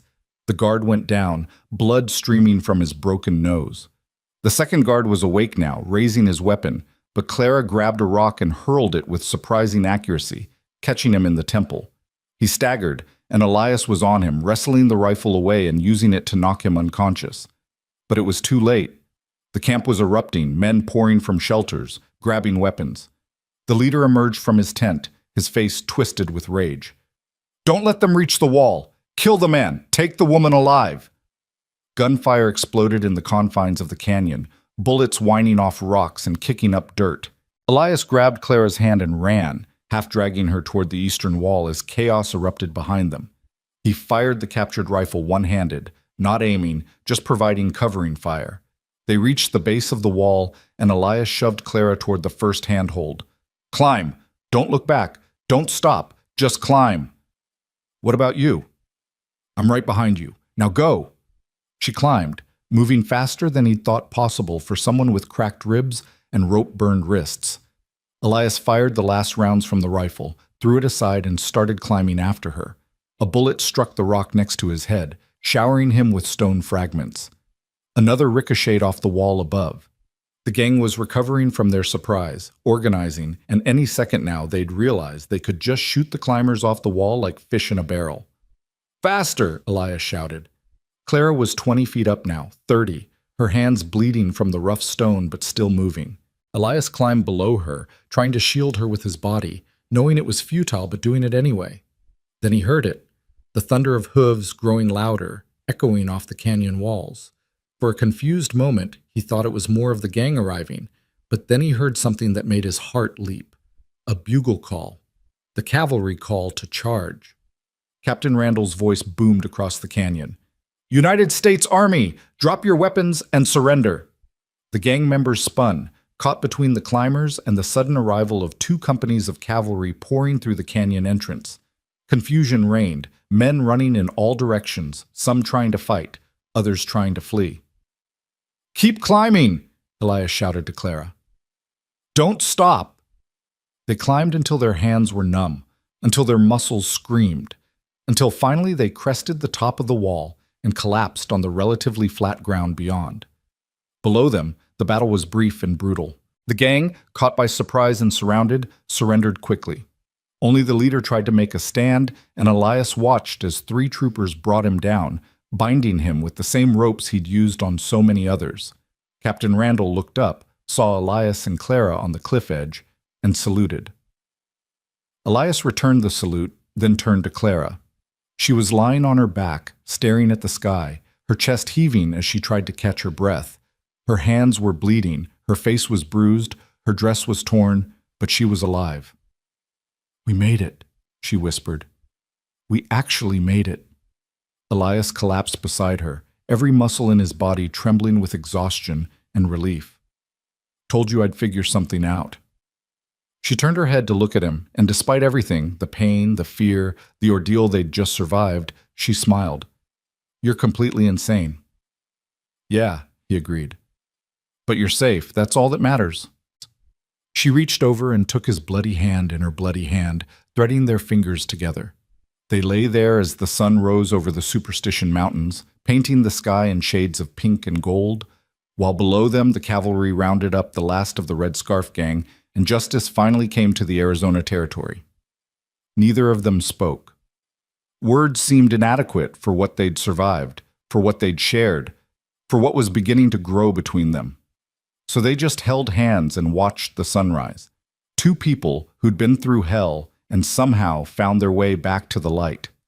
Together, Captain Randall's men reached them within the hour, helping them down from the cliff edge and providing water, food, and medical attention. The post surgeon, a gruff man named Henderson who'd seen too many battlefield injuries to be shocked by anything, examined Clara first despite her protest that Elias needed attention. "Your ribs are cracked, not broken," Henderson announced after a careful examination that made Clara wince with every touch. "You've got rope burns that need cleaning before they get infected, and these bruises will hurt like the devil for a week or 2, but you'll heal. You're lucky, miss." "Lucky," Clara repeated flatly, and Elias saw something dark flash across her face. Yes, I suppose compared to being dead, I'm very lucky. Henderson caught the bitterness in her voice and softened his tone. I've been an army surgeon for 20 years, miss. I've seen what men like that gang do to their captives. The fact that you're sitting here, alive and whole, talking back to me with fire in your eyes, that's not just luck. That's survival. That's strength. Don't diminish it. Claire's eyes filled with tears, and she nodded, unable to speak. Henderson patted her shoulder awkwardly, then turned his attention to Elias, prodding his rope-burned wrists and checking for other injuries with efficient hands. You'll do, he finally pronounced. Clean these wounds twice a day, keep them wrapped, and try not to do anything stupid for at least a week. Though from what the captain tells me, that last bit might be beyond your capabilities. Despite everything, Elias smiled. I'll do my best, Doc. Down in the canyon, the cavalry had secured all 15 members of the Red Scarf Gang, including their leader, whose name Elias learned was Samuel Creed. They'd found evidence of dozens of raids, stolen goods, personal effects from victims, and a ledger detailing every wagon train they'd hit and every person they'd sold over the past 3 years. The numbers made Elias sick to his stomach.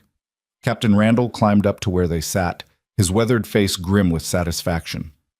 We got them all, he reported. Every last one of them, and enough evidence to hang them twice over. The territorial judge will have a field day with this. What about Wallace? Elias asked. He was behind this, pulling the strings. We found correspondence between him and Creed in the leader's tent.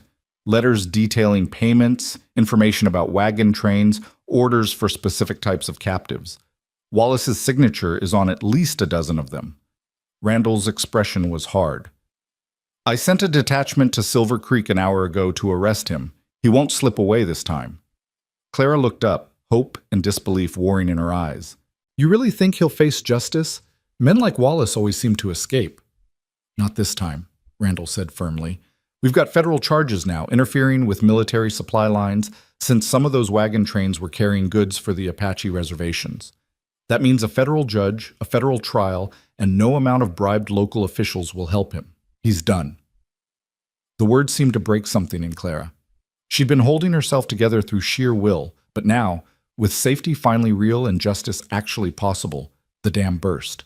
She covered her face with her hands and sobbed, deep, wrenching sobs that shook her whole body.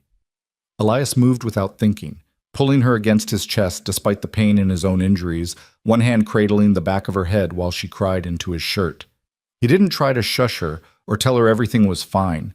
He just held her and let her release the terror and grief she'd been carrying for so long.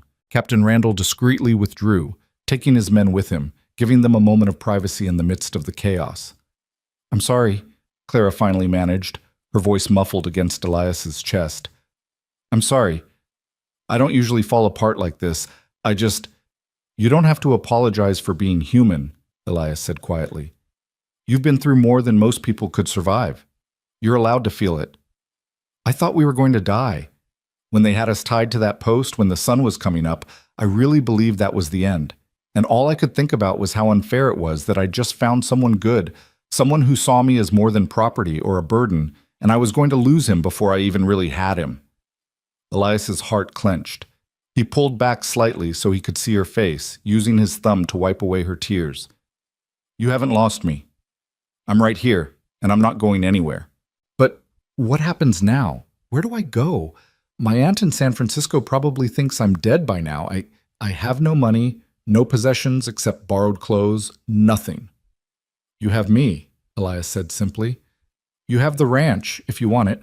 You have a place to heal and figure out what comes next. And you have time. Nobody's rushing you to make any decisions. She searched his face, and he let her, having nothing to hide. Why? She asked for what felt like the 100th time. Why do you keep helping me? What do you want from me? I want you to be happy, Elias said, and realized as he said it that it was the complete truth. I want you to feel safe. I want you to have the chance to become whoever you want to be, without fear or debt hanging over you. That's all. If that means you stay at the ranch, good.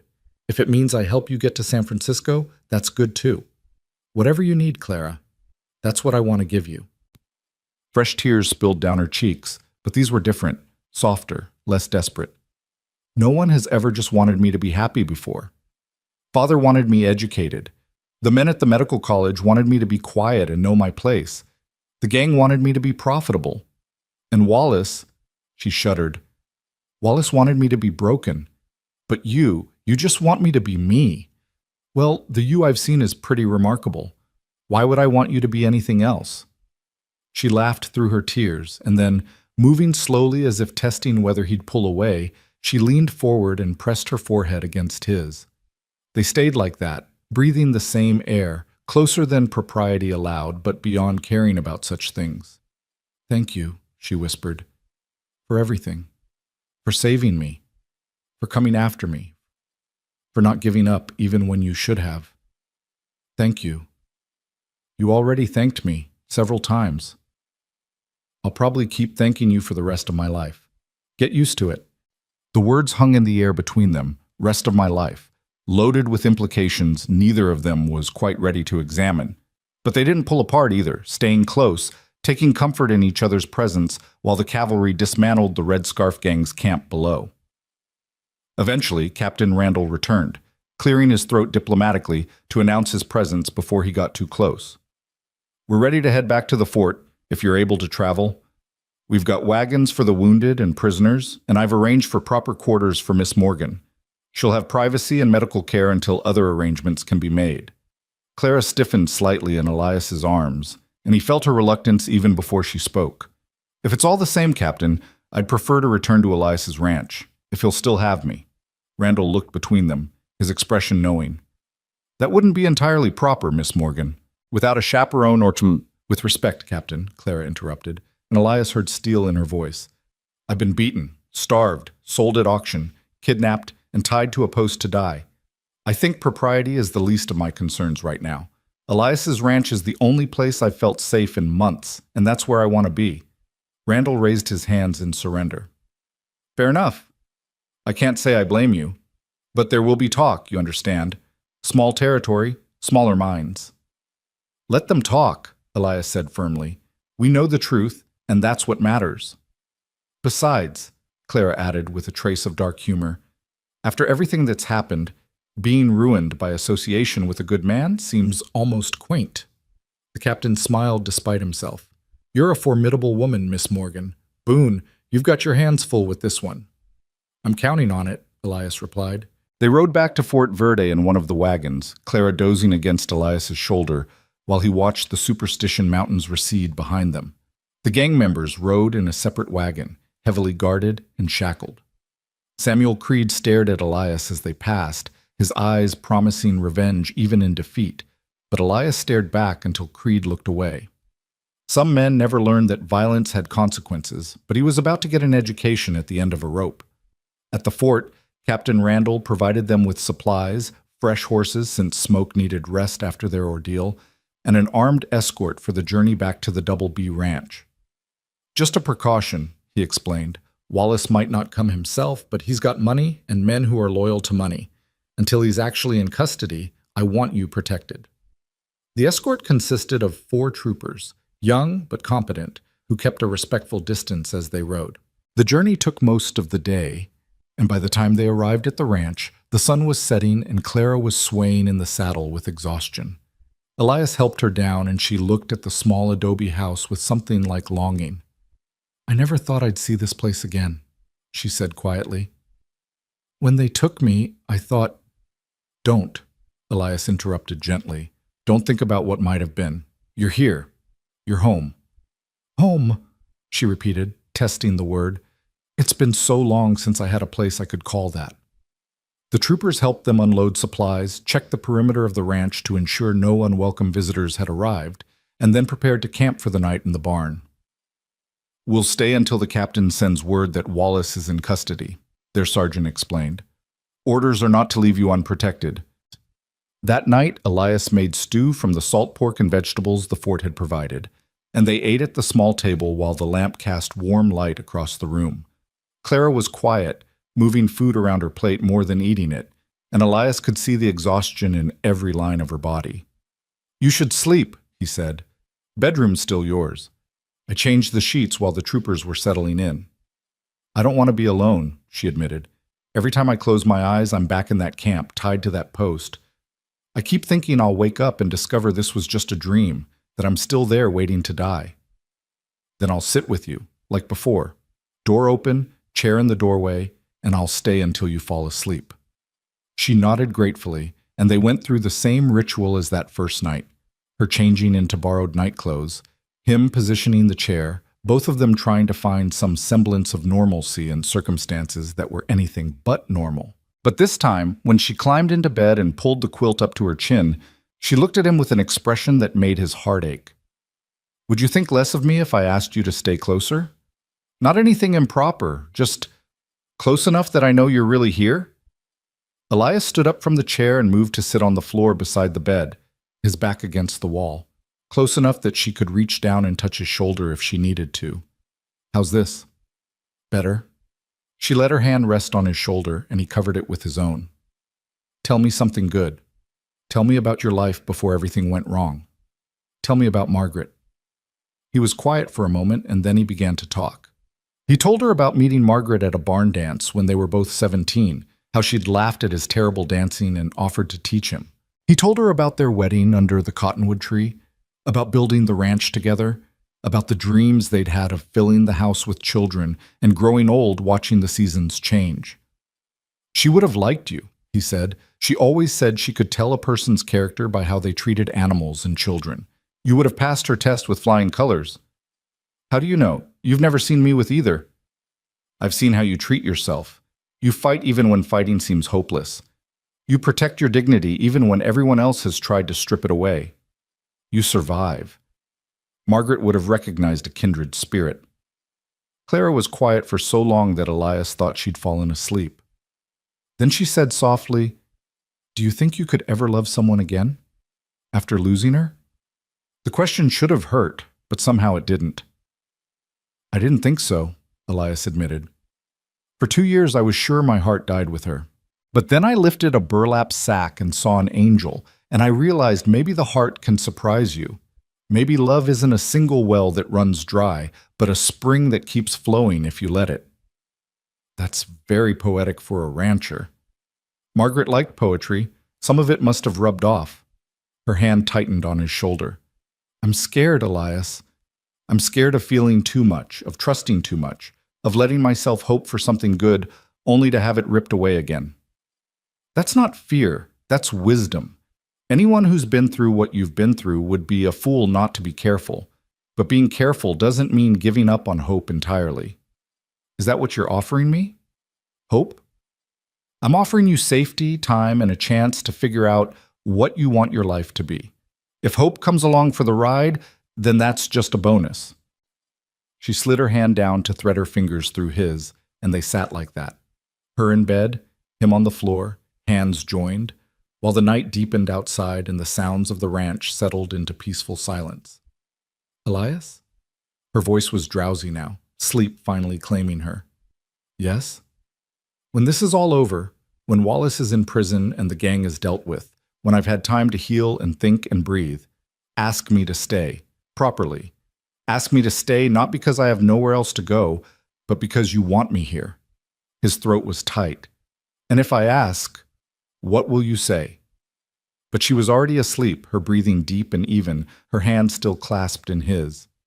Elias sat on the floor beside her bed until dawn light crept through the window, keeping watch over her dreams and letting himself imagine a future where the answer to his question might be yes. The next 3 days passed in a strange limbo of waiting. The troopers maintained their watch, though nothing disturbed the peace of the valley. Clara spent much of her time resting, letting her body heal from the ordeal, though Elias noticed she was never far from the windows, always watching, always waiting for trouble that might come. On the 4th day, a rider arrived from Fort Verde. Captain Randall himself, his expression grim but satisfied. "Wallace is in custody," he announced without preamble. "Federal marshals arrested him yesterday morning. He tried to run, had a bag packed with money and false identity papers, but they caught him at the stage depot. He's in the territorial prison in Yuma now, awaiting trial." Elias felt Clara sag with relief beside him. "It's really over?" "The immediate danger is over," Randall confirmed. Wallace won't be bothering anyone from prison, and the Red Scarf Gang is finished. We've also located the families of many of the victims and are working on reuniting survivors with their relatives where possible. What about the little girls? Clara asked urgently. The two sisters who were sold before me? Randall's expression softened. We found them. They'd been sold to a couple in Tucson who claimed they were orphans they'd adopted. The law is sorting out the details, but they're safe now and will be returned to their remaining family in Missouri. Clara's eyes filled with tears. Thank God! I've been so worried about them. You should also know that your aunt in San Francisco has been contacted. We sent a telegram explaining the situation, and she sent money for your passage on the next stage west. She'll be expecting you within the month. The word should have brought relief, but Elias felt his heart sink. Of course Clara would go to California. She had family there, a chance at a new life far from the trauma of the territory. It was the right thing, the smart thing, but it meant losing her, and he was surprised by how much that prospect hurt. Clara was quiet, her expression unreadable. She sent money? Quite a bit, actually. Enough for comfortable travel and new clothes and whatever else you might need to start fresh. She seems like a generous woman. She is. She and my mother were very close. Clara looked at Elias, and something passed between them. A question, a possibility, a choice, unmade. Thank you for letting her know I'm alive, Captain. That was kind of you. It's the least we could do, Miss Morgan. You've been through enough without your family thinking you were dead. Randall cleared his throat. There is one other matter. The territorial judge has requested that you testify at Wallace's trial. Your testimony, combined with the physical evidence and the gang members who are willing to talk in exchange for lighter sentences, should be enough to put Wallace away for life. Clara's face paled. I have to see him again? Not if you don't want to. Your written testimony would be sufficient. But the judge felt I should ask. Having you there in person would make a stronger case. When would the trial be? Not for at least 2 months? These things take time, especially with federal charges involved. You'd have plenty of time to recover and prepare. Clara looked at Elias again, and he saw the question in her eyes. He gave a slight nod. Your choice. Whatever you decide. I'll testify, she said firmly. If it means Wallace faces the full consequences of what he's done, I'll face him again. I won't let fear of him control my life anymore. Randall smiled with approval. You're a brave woman, Miss Morgan. The territory needs more people with your backbone. After the captain left, taking his troopers with him, since the immediate danger had passed, Elias and Clara stood on the porch, watching the dust settle from the departing horses. The silence between them was heavy with unspoken words. So, Elias finally said, California. My aunt sent money.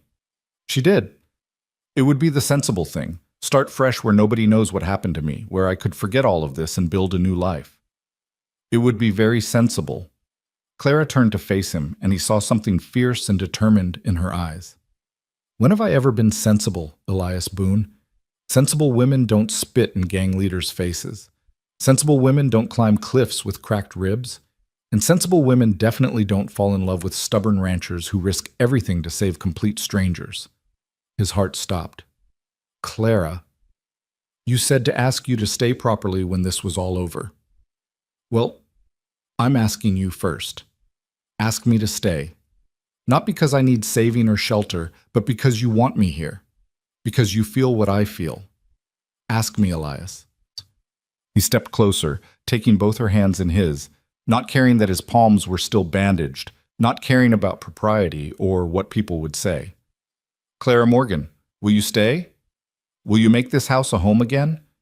Will you let me spend every day proving that good things can still happen, that love isn't just something that exists in the past? Yes, she whispered, and then louder, with certainty. Yes, I'll stay. I'll stay and build a life here with you, and I'll testify at that trial, and I'll write to my aunt and thank her for the money, but tell her I found where I belong. He kissed her then, gentle because of her split lip, tender because of everything she'd survived, and full of promise for everything they could build together. She kissed him back, her arms winding around his neck, and for the first time since Margaret's death, Elias felt the future open up before him as something to anticipate rather than simply endure. When they finally pulled apart, both breathing hard, Clara smiled up at him with that remarkable light in her green eyes. So, what happens now? How does this work? Well, first I'm going to ride to town tomorrow and talk to Reverend Mitchell about posting banns. We'll do this properly. 3 weeks' notice, a real wedding, invite the whole territory if that's what you want. I don't need the whole territory, just you, me, and that cottonwood tree you mentioned, the one where you married Margaret. He pulled back slightly. You're sure? That tree has memories, and now it will have new ones. Good memories. That's not erasing the past, Elias. That's honoring it by building a future. Margaret would understand that. I think she'd approve. He kissed her forehead, her cheeks, her undamaged lip.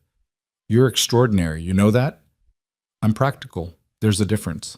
But she was smiling, and it lit up her whole face. Now, what else needs to happen? Well, you mentioned you have medical training. Silver Creek needs a doctor. The old one died last winter, and folks have been making do with home remedies and hope. If you wanted to set up a practice, I could help you build a clinic. Nothing fancy, but good enough to serve the people who need it. Clara's eyes widened. You do that? Help me become a doctor? You already are a doctor, or close enough. You just need a place to practice your skills. And from what I've seen, those skills are considerable. She kissed him again, fierce and grateful, and Elias thought about how strange life was, how you could lose everything and think you'd never be whole again, only to find that healing came in the most unexpected forms. They spent the rest of the day making plans, practical ones about the clinic and the wedding, and impractical ones about the children they'd have and the life they'd build. The sun set over the valley, painting everything gold and rose, and inside the small adobe house, two people who'd survived the worst the world could throw at them began to dream about the best it could offer. That night, Clara slept in the bedroom and Elias by the fire, as was proper for an unmarried couple. But when nightmares woke her in the dark hours before dawn, she called out and he came running, and he held her while she cried and talked through the terror until peace returned. I'm sorry, she whispered when her breathing had calmed. I know I should be stronger. You're the strongest person I know, Elias said firmly. But strength doesn't mean never needing help. It means accepting help when you need it and offering it when others do. You're going to have nightmares for a while, Clara. That's normal after what you've been through. But each night they'll fade a little more, and each morning you'll wake up a little more certain that you're safe. How do you know? Because that's how it was for me after Margaret died. The grief was unbearable at first, and then it was just bearable. And eventually it became something I could carry without it breaking me. Your trauma will do the same. It'll never disappear completely, but it'll transform into something you can live with.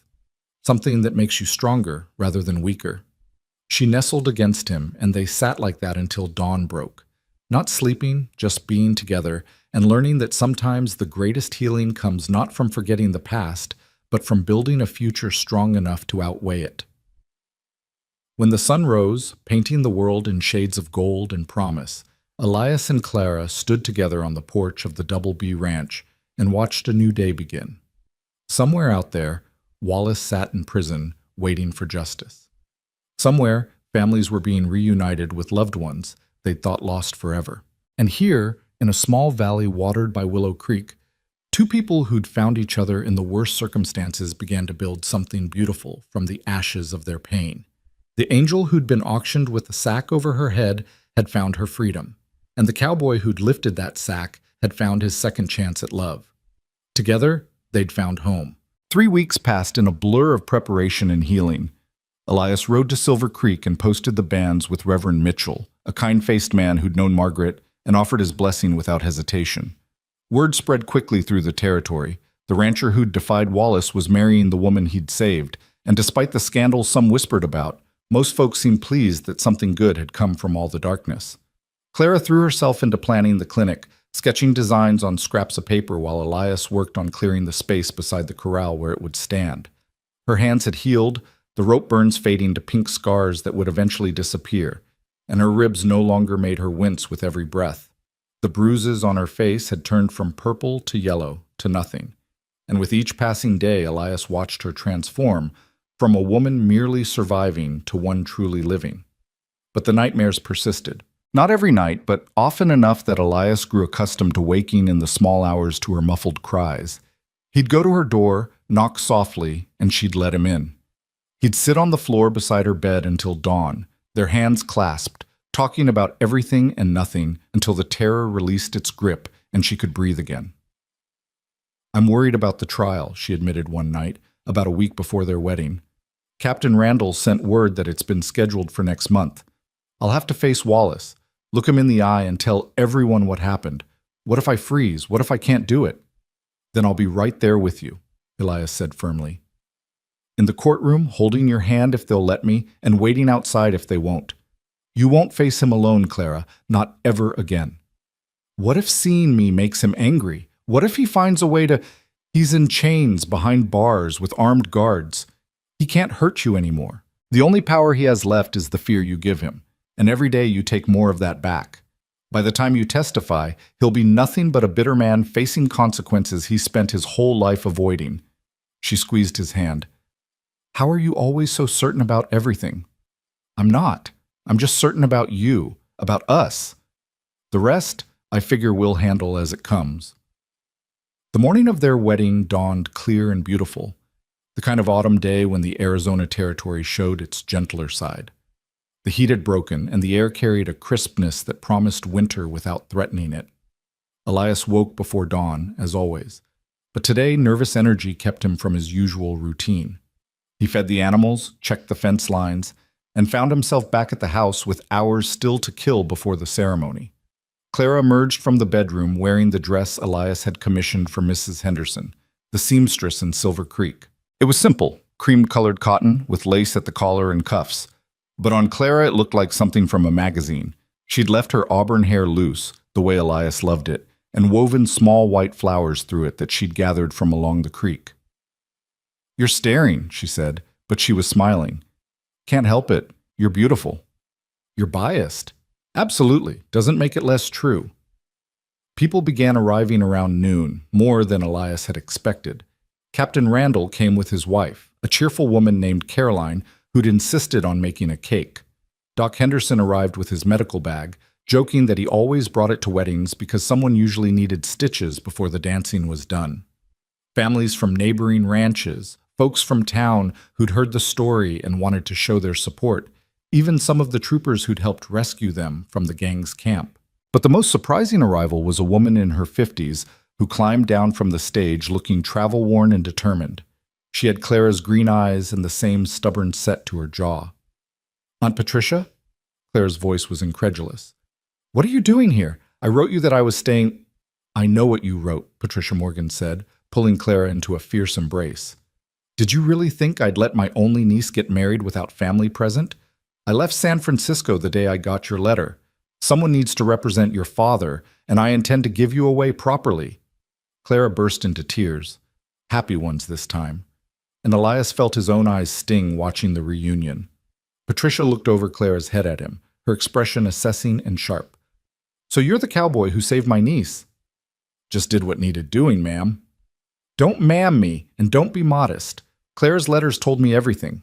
You risked your life for a stranger, faced down criminals and corrupt officials, and gave her a home when she had nothing. That's not just doing what needed doing, young man. That's heroism." Elias felt his face heat. "If you say so, ma'am. I mean, Miss Morgan. Patricia. If you're marrying my niece, you'd better call me Patricia." She released Clara and stepped forward, taking Elias's measure with a long look. Finally, she nodded. "My brother would have approved. He always said character mattered more than circumstances. And you've got character, Elias Boone. Welcome to what's left of our family." The ceremony took place under the cottonwood tree at 3 o'clock, when the light was golden and the shadows long. Reverend Mitchell stood with his back to the creek, Clara and Elias facing him, while their guests gathered in a semicircle around them. Patricia stood beside Clara, one hand on her niece's shoulder, while Captain Randall stood up with Elias at his request.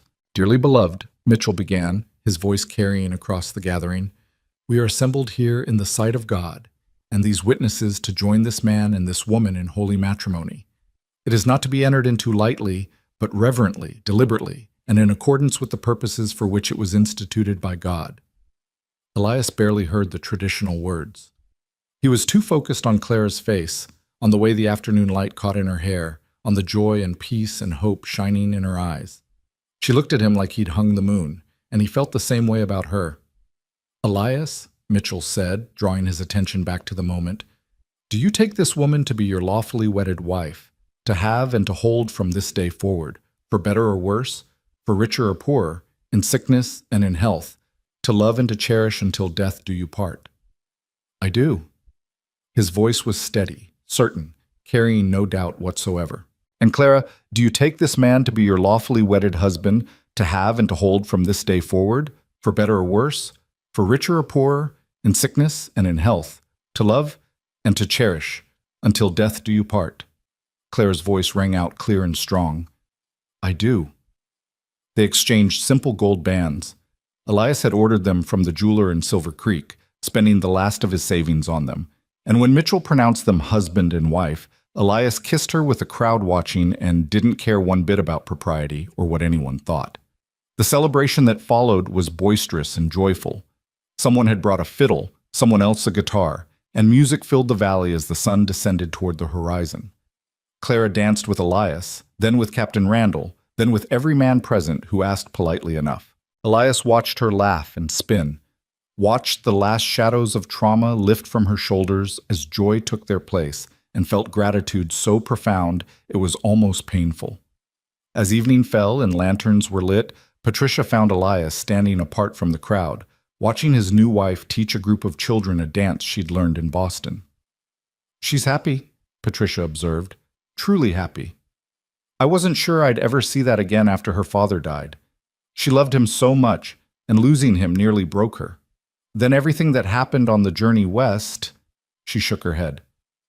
"I thought when I finally saw her again, I'd find a broken woman. Instead, I find someone stronger than before." "She was always strong," Elias said. "She just needed the chance to prove it to herself. And you gave her that chance. You gave her safety and time and space to heal. That's a rare gift, Elias." Patricia was quiet for a moment, then added, "My brother would have liked you. He always said the measure of a man wasn't what he did when people were watching, but what he did when no one was. You proved your measure the day you bid on a woman with a sack over her head. You didn't know what you were getting, didn't know if she'd be grateful or resentful or broken beyond repair. You just knew it was wrong, and you stopped it. That takes a special kind of courage." "Or a special kind of stubbornness," Patricia laughed. "Those two things often overlap. Clara has the same quality. She gets it honestly. The Morgan family has never been good at accepting injustice quietly. I noticed that when she spat in a gang leader's face. She told me about that. Terrifying and magnificent in equal measure, just like her mother." Patricia's expression grew serious. "There's something you should know about the trial." Elias's attention sharpened. "What about it?" "Wallace's lawyers have been making noise about Clara's moral character, suggesting that any woman who would agree to live unmarried with a man on a remote ranch can't be trusted to tell the truth.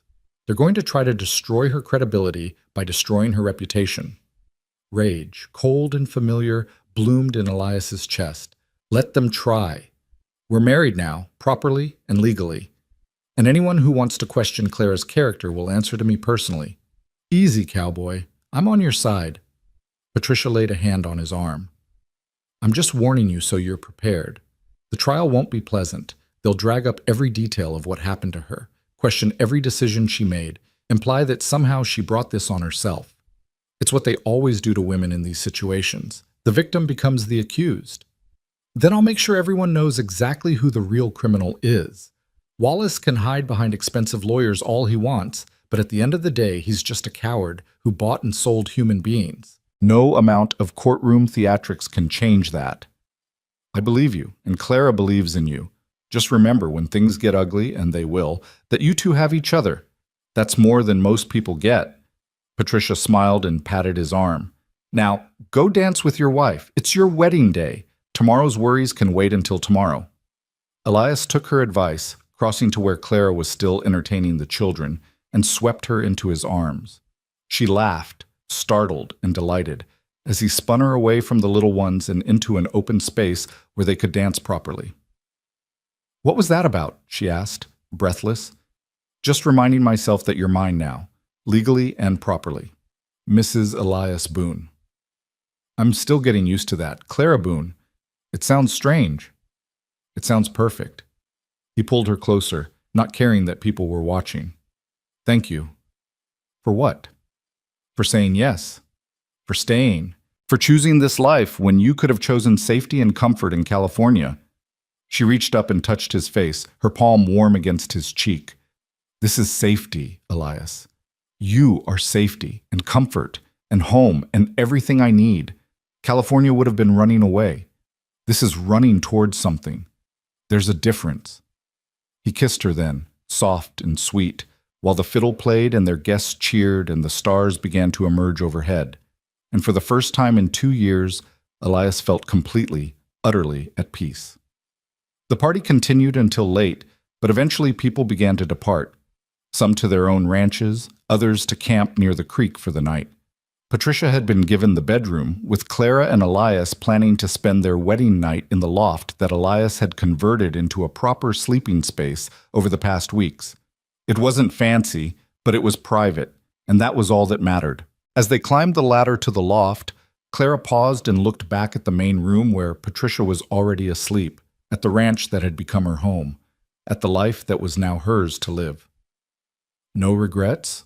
Elias asked softly. Not a single one. She climbed the rest of the way up and reached down to help him. Come on, husband. We have the rest of our lives to start living. The weeks that followed their wedding fell into a comfortable rhythm. Patricia stayed for 2 more weeks, helping Clara set up the clinic and teaching her some of the medical techniques she'd learned from Clara's father. The building was small, just one room with an examining table, shelves for medicines, and a desk for record keeping. But it was solid and clean, and within days of opening, people started coming. First, it was Mrs. Chen from the neighboring ranch, whose youngest had a persistent cough that Clara treated with herbal tea and steam. Then old Joe Mackey, who'd been putting off having a broken finger properly set for 3 months, and finally admitted it needed attention. Word spread quickly. There was a real doctor at the Double B Ranch, and she was good at her work and didn't charge those who couldn't pay.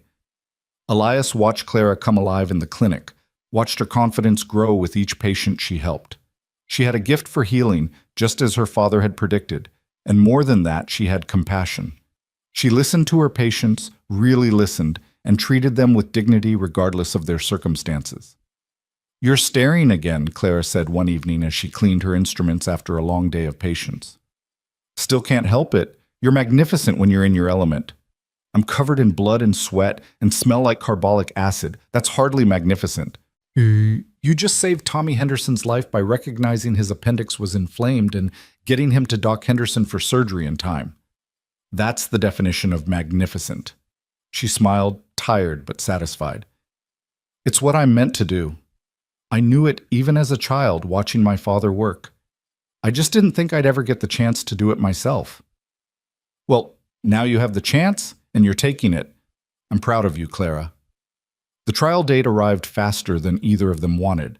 They traveled to Tucson with Captain Randall as escort, staying in a small hotel near the courthouse. Patricia came with them, insisting that Clara needed family support, and Elias was grateful for her presence. The night before Clara was scheduled to testify, she barely slept, pacing their hotel room until Elias finally pulled her into his arms and held her until the shaking stopped. I can't do this, she whispered against his chest. I thought I could, but now that we're here, now that it's real, I can't face him, Elias, I can't. Yes, you can. You're the bravest person I know, Clara. You survived kidnapping, assault, and days of captivity. You climbed a cliff with cracked ribs while people shot at you. You can sit in a courtroom and tell the truth. But what if they don't believe me? What if his lawyers make me sound like a liar or worse? Then I'll stand up and tell them exactly what I saw. So will Captain Randall and his men.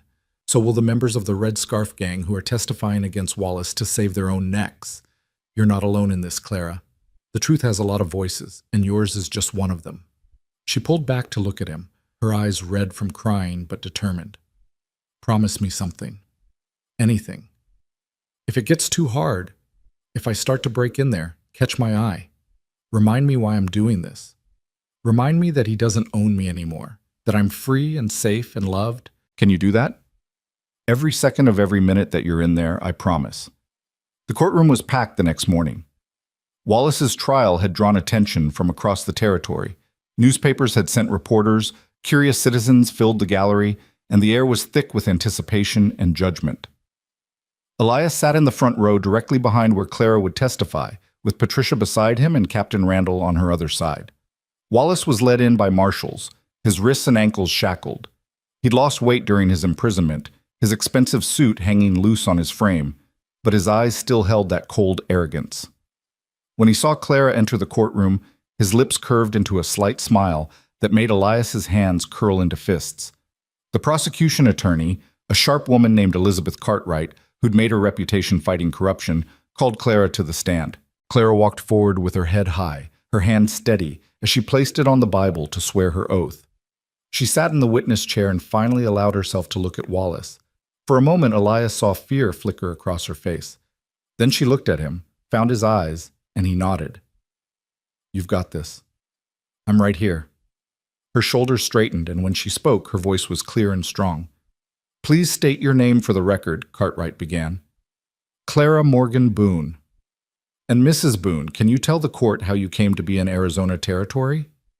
Clara told her story, all of it, from her father's death to the wagon train attack to her captivity with the Red Scarf Gang. She detailed the conditions, the fear, the way they'd moved from camp to camp selling their captives. When she described the auction in Silver Creek, her voice wavered slightly, but she pushed through. "The auctioneer said someone named Wallace had already made arrangements for me, that I was being sold to Jebediah Wallace, and that he'd paid extra to ensure no one else could bid." "But someone did bid," Cartwright prompted. "Yes. Elias, my husband, bid $500, more than anyone expected. Wallace was angry, but he couldn't do anything about it in front of the whole town." "What happened after that?" "Elias took me to his ranch. He gave me safety, medical care, and asked nothing in return. Then 3 days later, while he was at Fort Verde sending telegrams about the Red Scarf Gang, men broke into the ranch and took me. They left a message. Wallace always gets what he wants." The courtroom murmured. Wallace's lawyer, a slick man named Thornton, objected that the message was hearsay, but the judge overruled him. Elias had testified earlier about finding it written on his wall. Cartwright continued. "Can you identify the man who paid to have you kidnapped and returned to captivity?" Clara looked directly at Wallace. "Yes, that's him, Jebediah Wallace. He's sitting right there, and he's exactly who the Red Scarf Gang said he was, their partner, their financier, the man who made it all possible." Wallace's expression never changed, but something flickered in his eyes. Surprise that this broken woman had found her spine, perhaps, or recognition that his money couldn't buy his way out of this. The cross-examination was brutal. Thornton went after every detail, trying to find inconsistencies, implying that Clara had been willing, suggesting that perhaps she'd been working with the gang all along and turned on them only when it was convenient. He brought up her living situation with Elias before they were married, used words like improper and questionable morality, and convenient testimony. Each accusation was a knife, and Elias watched Clara flinch with every cut. But she didn't break. She answered every question honestly, refused to be baited into anger, and when Thornton pushed too hard, implying that maybe she'd wanted to be sold, wanted the attention, she leaned forward and spoke directly to him. "Mr. Thornton, I was beaten, starved, and sold like an animal. I watched children torn from their families. I saw good people murdered for trying to resist. And your client, that man sitting there, made it all possible because he wanted to add to his already obscene wealth. You can try to destroy my character all you want, but it won't change the truth. Jebediah Wallace is a slaver and a murderer, and everyone in this courtroom knows it." The gallery erupted in applause. The judge gavelled for order, but even he looked satisfied. Thornton had no more questions. When Clara stepped down from the witness stand, Elias met her at the gate and pulled her into his arms, not caring about courtroom protocol or proper behavior. She collapsed against him, shaking with relief and exhaustion, and he held her while Patricia rubbed her back and murmured reassurances. The trial lasted another week, with testimony from gang members, evidence presented by the prosecution, and desperate attempts by Wallace's defense to create reasonable doubt. But in the end, the evidence was overwhelming. The jury deliberated for less than 3 hours before returning with a verdict. Guilty on all counts.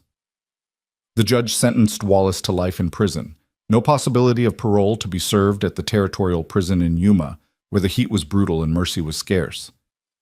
As the marshals led him away, Wallace looked directly at Clara one last time. But whatever power he'd once held over her was gone. She met his gaze steadily, and when he finally looked away, beaten, she turned to Elias with tears of relief streaming down her face. "It's really over," she whispered. "It's finally, truly over." "It is. You did it, Clara. You faced him down and won." They returned to the Double B Ranch a week later, leaving Patricia in Tucson to catch the stage back to California. She'd made Clara promise to visit within the year and to write regularly, and Clara had agreed to both. "Take care of my niece," Patricia told Elias as they said their goodbyes, "though I suspect she's more likely to take care of you." "Probably true," Elias admitted. "She's the stronger one." "That's because you give her the space to be strong. That's no small gift, Elias Boone." The ranch felt like home when they returned, more than it ever had before. Clara threw herself back into her work at the clinic, and her reputation spread beyond Silver Creek to neighboring communities. People traveled for hours to see the woman doctor at the Double B, and more often than not, Elias would come in from working the cattle to find a line of patients waiting patiently outside her door. Winter came, mild by most standards, but cold enough that snow dusted the mountains and ice formed on the creek in the mornings. They spent evenings by the fire, Clara reading medical journals that she'd subscribed to with money from her aunt, Elias working on tack that needed mending, or plans for expanding the ranch come spring. One evening in late January, nearly 4 months after their wedding, Clara set down her journal and looked at Elias with an expression he couldn't quite read. "I need to tell you something," she said. His heart clenched. That tone never preceded good news. "What's wrong?" "Nothing's wrong. At least, I don't think it is.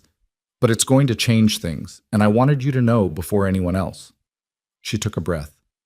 "I'm pregnant." Time seemed to stop.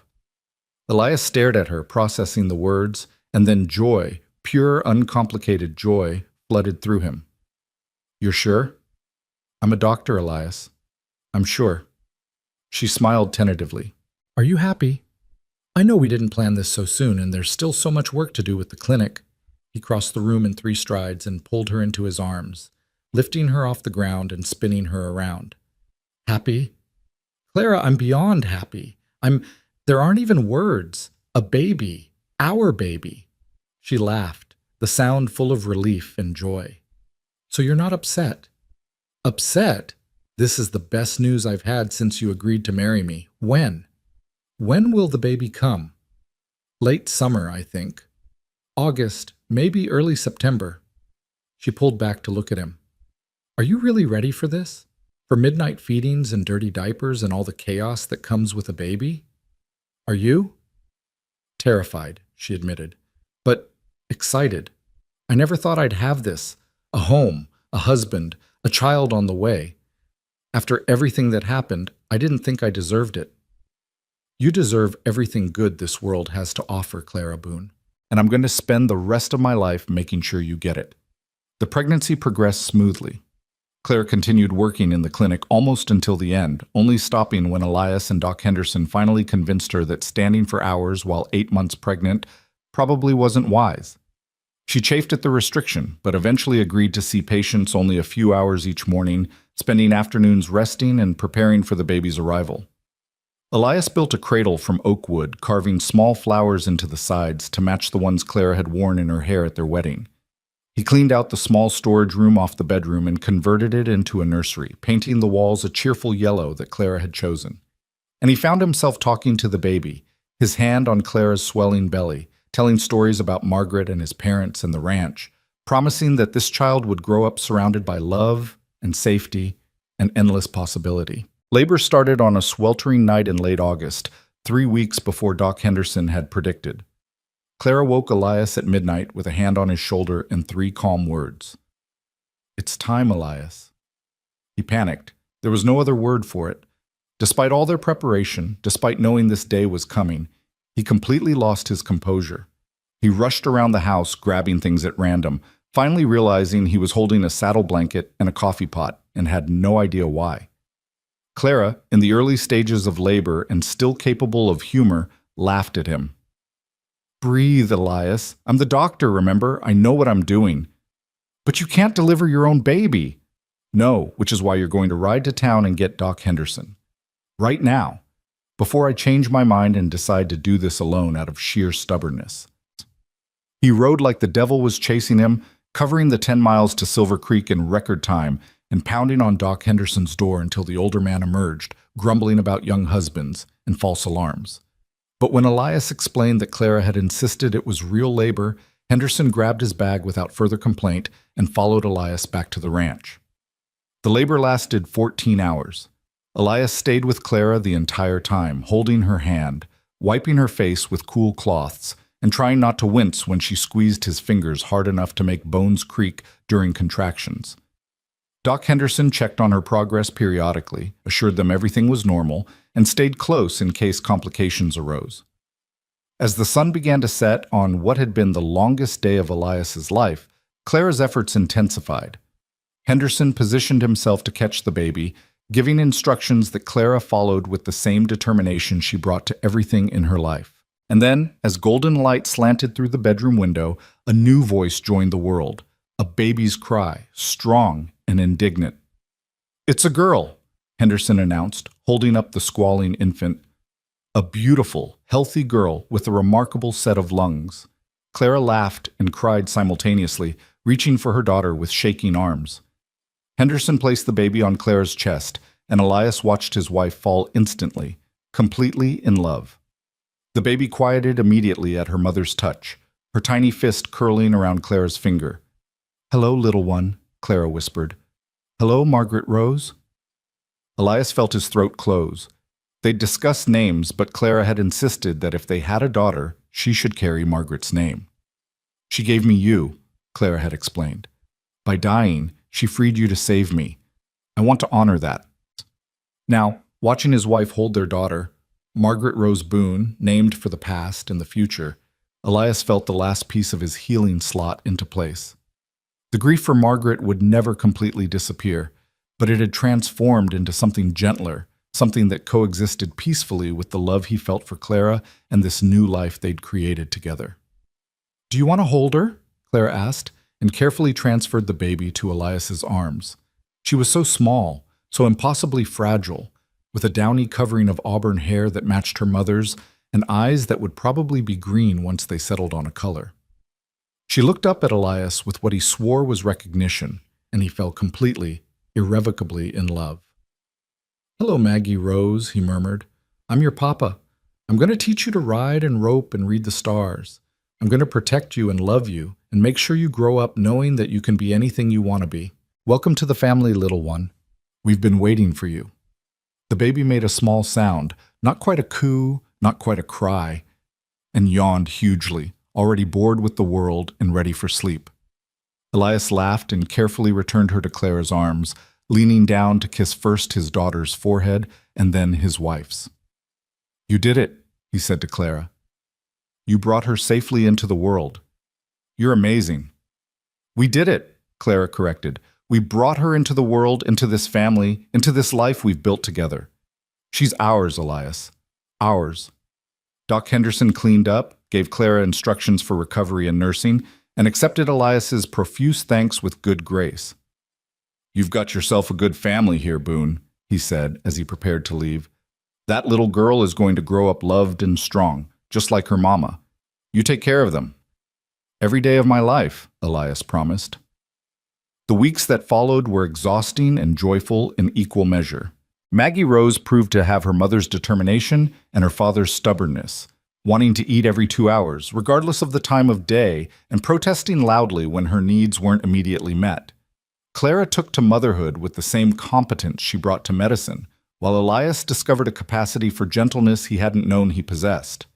Patients still came to the clinic, but Clara cut her hours dramatically, seeing only emergencies and regular patients who'd become friends. The rest of her time was devoted to Maggie Rose, nursing her, changing her, singing to her in the evenings while Elias played his father's old guitar. One evening in late September, as the heat finally broke and autumn began to assert itself, Elias found Clara standing by the window with Maggie Rose asleep in her arms.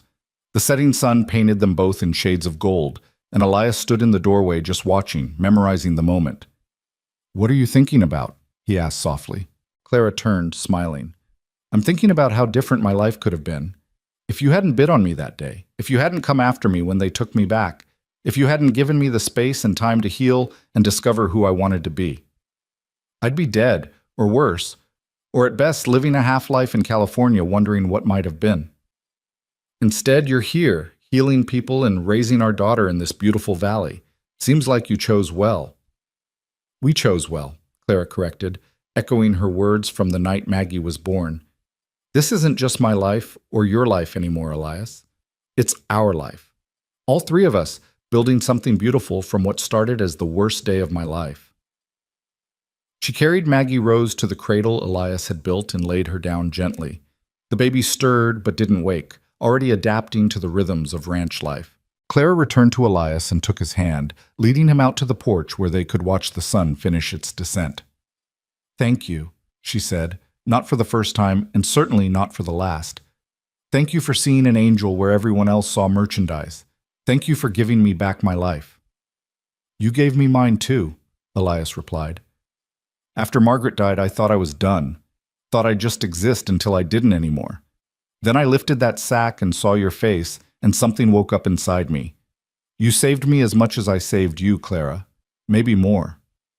They stood together on the porch as stars began to emerge overhead, the same stars that had watched the worst moments of their lives and now bore witness to the best.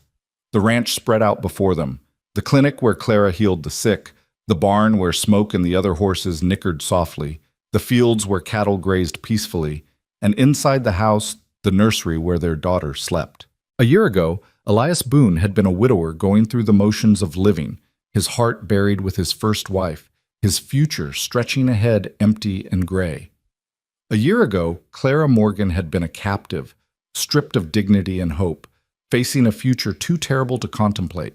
Now they were husband and wife, parents to a beautiful daughter, partners in building a life that honored the past while embracing the future. The angel who'd been auctioned with a sack over her head had found her freedom, her purpose, and her home. And the cowboy who'd lifted that sack had found his second chance at love and a reason to believe that even in the darkest moments, redemption was possible.